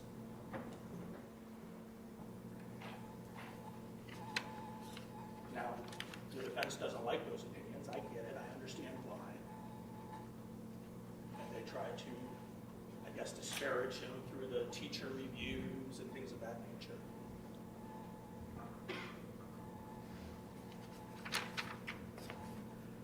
Talk about Sergeant Moynihan just for a moment, because defense counsel talked about Sergeant Moynihan. Like all officers who testified in this case, Sergeant Moynihan, to be fair, was put in a kind of a unique and difficult position. They're being asked to come into court and testify in a case where another fellow officer has been criminally charged. That thin blue line is being stretched a little bit. Many of them are from smaller departments with just a handful of officers, single digits, that work there, that back up Blendon Township on calls. They work together daily, backing each other up. They have to come in here and testify in court, and then probably go right back to their departments to work with their fellow officers, potentially backing up Blendon again that same day. If that's not enough, there's a TV camera in the courtroom broadcasting their testimony to other officers, other departments. It's not an enviable position to be in as a fellow brother of the FOP, let's be honest. Sergeant Moynihan is a member of the Blendon Township Police Department, the same exact department as this defendant. A department that has, I think we heard, single-digit officers employed there. He's a supervisor there as a sergeant. In fact, he was the defendant's own training officer for a while. He worked with the defendant, we heard, 3 days a week. He and the defendant together. I'm sure after he testified, he was probably going back to Blendon Township. He was in a difficult position on the witness stand in this case. He admitted the state had tried to reach out and speak with him, but that he had declined to speak with us through his FOP attorney. And that's his right. That's his right. So he came in and he testified for the defense. In his testimony, though, ladies and gentlemen, he said some very interesting things. We have to kind of slow down and think about this a little bit. Sergeant Moynihan had said that when the Kroger employee came out to the parking lot and told him that Miss Young had stolen something from inside the store, he felt, his words, duty-bound to investigate it. And he said, "I knew it was a misdemeanor theft. It didn't seem like that big a deal to me at the time." He talked about telling Miss Young, ordering her to get out of the car, and telling her she wasn't listening to him, she wasn't doing that. And he talked about the fact that if Miss Young had just driven away and left, they would not have even been able to pursue her because of it just being a misdemeanor theft offense. He stated while he was on the driver's side of Miss Young's car, he recalled the defendant passing him on his left, what would be his left on the driver's side, and positioning himself somewhere to the left or front of him, but he wasn't exactly sure where. Sergeant Moynihan told us that he himself did not perceive Miss Young to be a threat at all. He didn't even have his weapon drawn. He stated that it surprised him when he heard the sound of a gunshot. He said, "I wasn't expecting that." And he told us again, "I didn't even have my gun out prior to the gunshot going off." Why are those statements important? It tells us that Sergeant Moynihan did not perceive Miss Young as a threat. And the fact that he was not expecting to hear a gunshot at all tells us that he was not perceiving a threat the likes of which would cause the defendant to have had a reason to fire his weapon. Sergeant Moynihan also testified that after hearing the gunshot and seeing the defendant with the defendant's gun out, he said, "I did the same thing, thinking I might have missed something." Thinking I might have missed something. Why are those words important?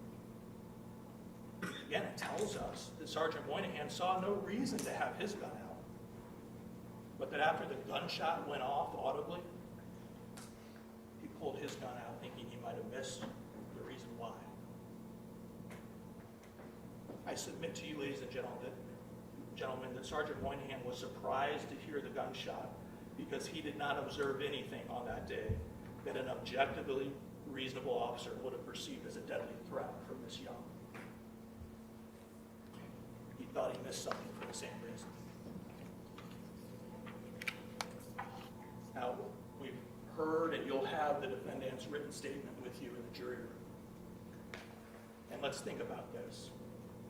Who in this case has a motivation to perhaps lie, perhaps exaggerate about what actually happened in that Kroger parking lot on that day in August? Does the defendant have a motive to do that? If he can convince investigators or jurors that he was justified in his actions, might he avoid accountability? How many of us are really surprised that in his written statement, he writes that he fired his weapon because he believed that he was in imminent danger of death?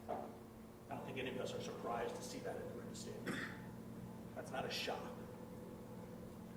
What would you expect him to say, knowing that he shot and killed someone and terminated a pregnancy?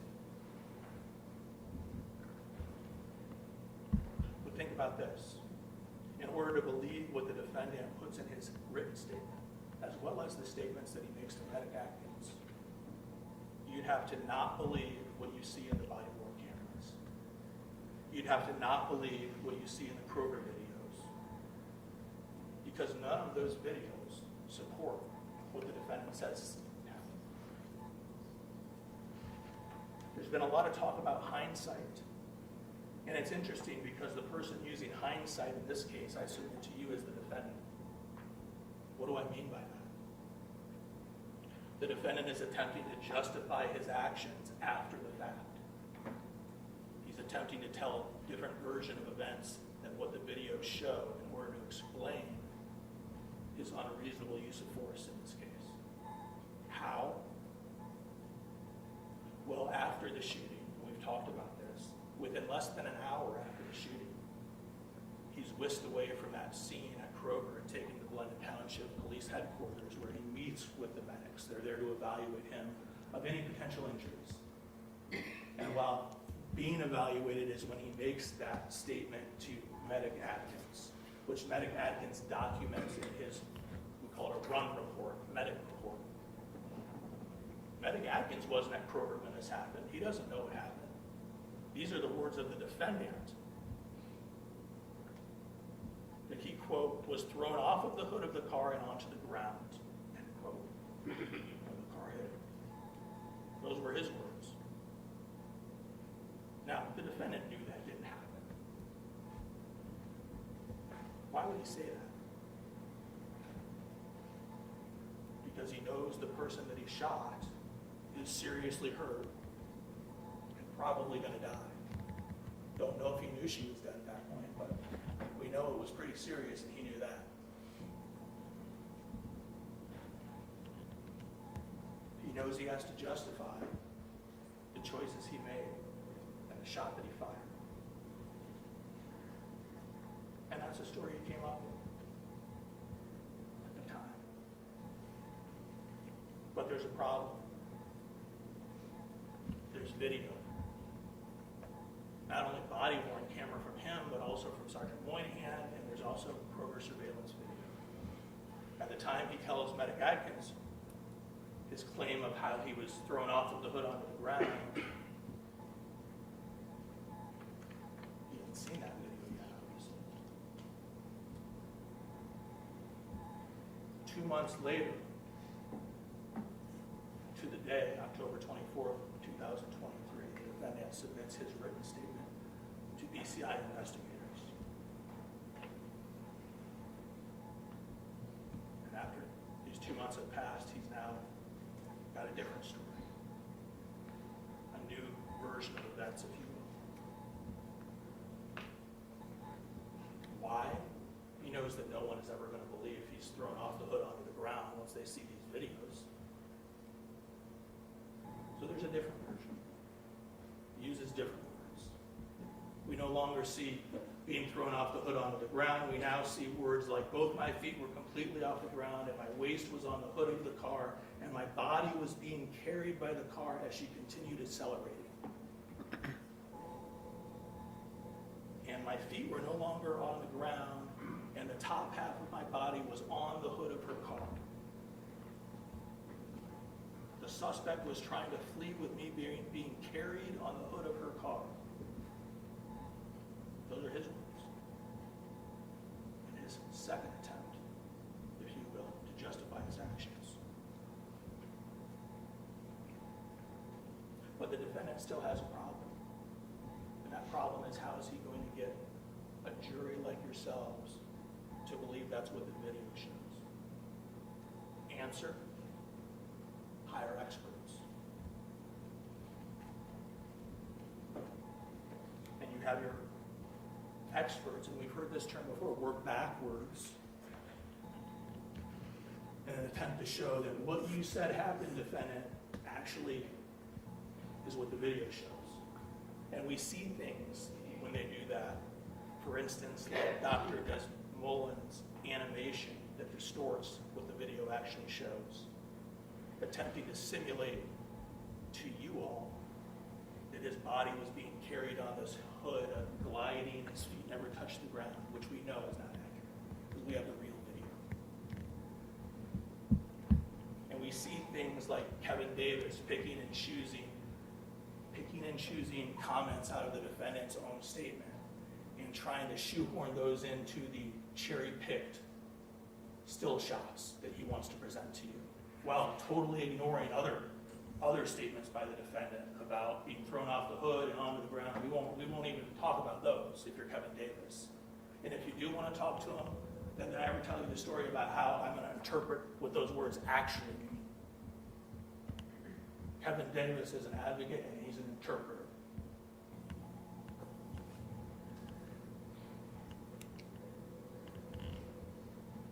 And then after you have your experts, you put the blame on the victim. You claim that she was committing violent offenses. Does the council want to approach?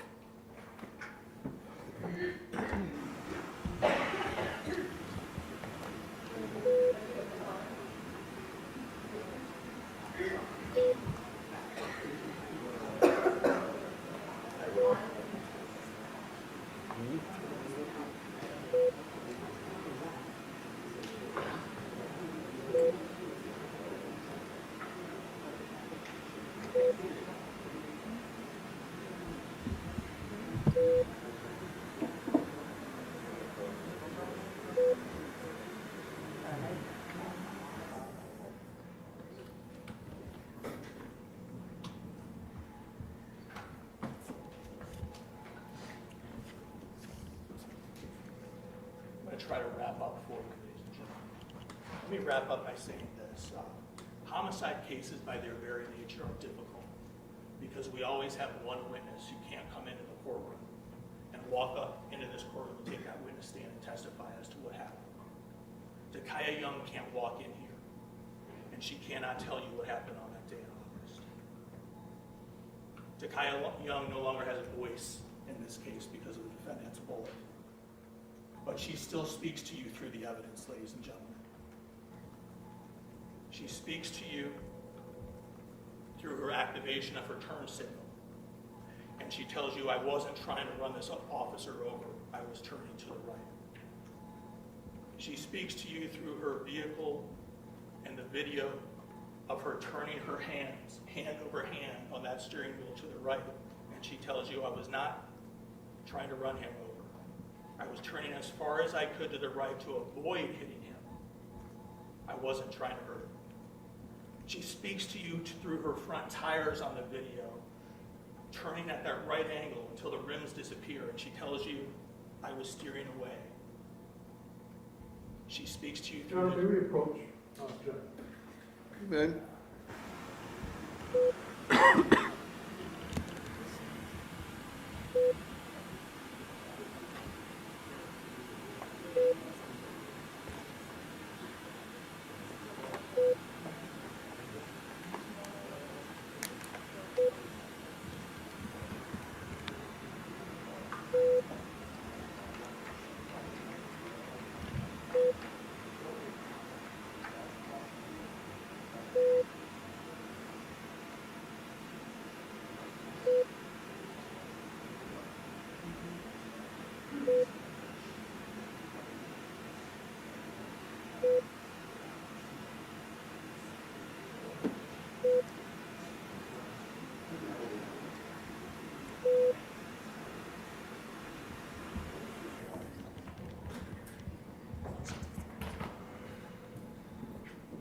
Thank you.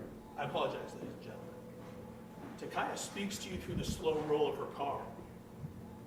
Her inching forward, stopping, and then starting again, and tells you she's not accelerating towards him. I was moving slowly. She speaks to us through the wounds on her body.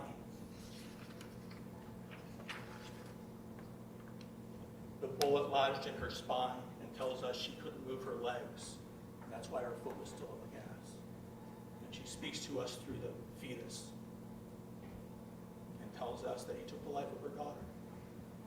Ladies and gentlemen, Takaya is no longer with us, but she still speaks to us through the evidence. Please listen. No objectively reasonable officer would have believed that Takaya Young posed an imminent threat of death on that date in August. Do not allow yourselves to be sidetracked by those distractions we spoke about. The defense attorney said in his closing that no one gets shot for shoplifting. Ladies and gentlemen, Takaya Young did. Evaluate the evidence. Watch the videos. Trust your own eyes. And apply your common sense. And the state is confident that you will come to but one true and just verdict in this case. And that is that the defendant is guilty of the charges against him, and that his use of deadly force against Takaya Young was not justified. Thank you. Ladies and gentlemen, back to your initial conduct upon entering the jury room is important. It is not wise to express immediately a determination to insist upon a certain verdict, because if your sense of pride is aroused, you may hesitate to change your position even if you later decide you are wrong. Consult with one another.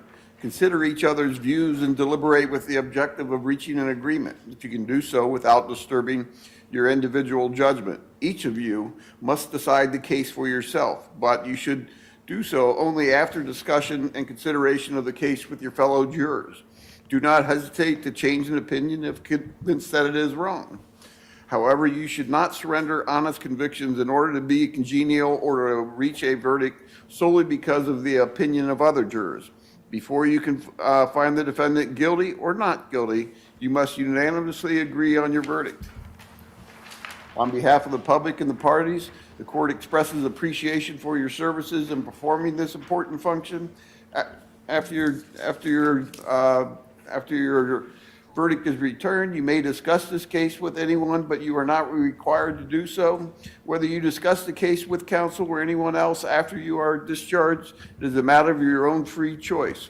When you retire to the jury room, you should select a foreperson. The foreperson will be responsible for the exhibits and the verdict forms and return them to the courtroom. The foreperson will see that your discussions are orderly and that each juror has the opportunity to discuss the case and to cast his or her vote. Otherwise, the authority of the foreperson is the same as any other juror. Until your verdict is announced in open court, you are not to disclose to anyone else the status of your deliberations or the nature of your verdict. If you have a question, write them on a piece of paper and give the paper to the bailiff. When all 12 of you agree on a verdict, all of you should sign the appropriate verdict form in ink and advise the bailiff by turning on the green light. You will then be returned to the courtroom. Alternate jurors were selected to serve in the event of any misfortune befalling a member of the panel. Each of you will remain as alternate members of this panel until your jury has reached a verdict. If your service is needed, you will be in panel with the other regular jurors and deliberations will start anew. You may return to the general jury room to await further instructions from the court. Since you are still an alternate juror, you are not to discuss the case with anyone and you are not to tell anyone how you would vote on this case. And we'll get you all the edited jury instructions and all the exhibits and everything. And because there's a firearm involved in this matter, I do not send the firearm with the ammunition back at the same time. If you want to see the ammunition, I can give you the ammunition. If you want to see the firearm, I can give you this firearm. All right. All rise. Very good.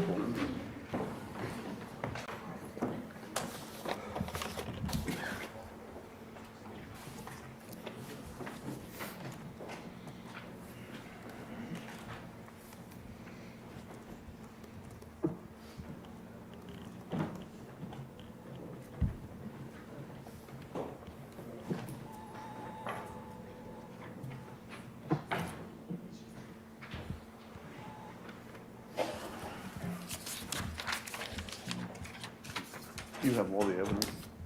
You have all the evidence. All right. Unfortunately, Everyone can have a seat. unfortunately, Your Honor, when you have prosecutors who never prosecuted a shooting on a police officer case, Your Honor, this is where we're at. The record was completely devoid, zero, nothing of what anything with regards to evidence of Takaya Young speaking or Takaya Young or any interpretation of that.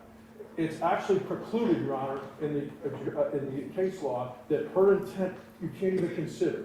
This court has ruled multiple times against them that they could not ask questions of Dr. Bauer and other people about the intent of our client or the intent of her, only what they observed. This was pre-planned, it was done, and unfortunately, I have to ask for mistrial because this was calculated and done knowing your rulings earlier, Your Honor. The case law is clear. If they don't know the case law, I'm sorry. I understand it's closing arguments, but in order to make an argument in closing, you have to have an inference from a fact that's in evidence. There's not one piece of evidence that goes towards her speaking or interpretation of her any type of speaking. To use that word, Your Honor, that crosses the line. They don't get immunity. They can't just say it's closing arguments. They don't get to cloak themselves in that.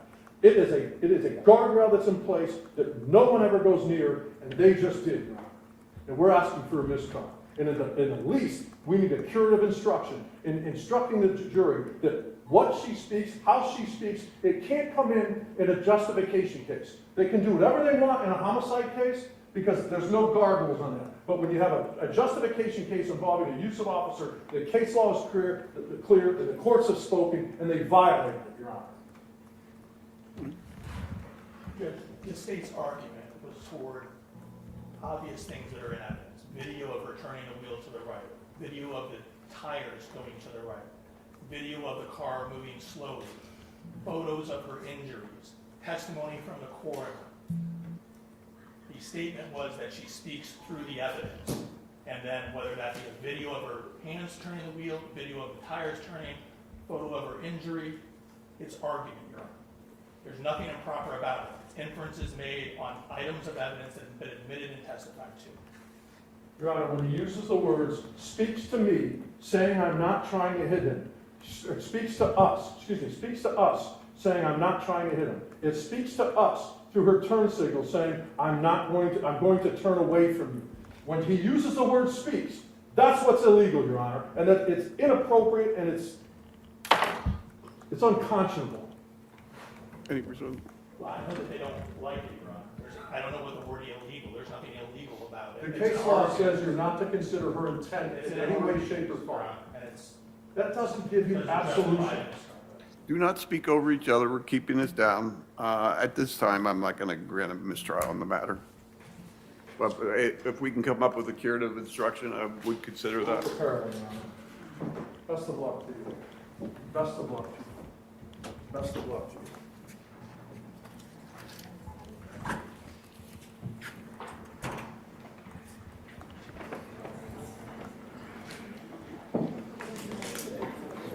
It has nothing to do with like, Dan. It has to do with right.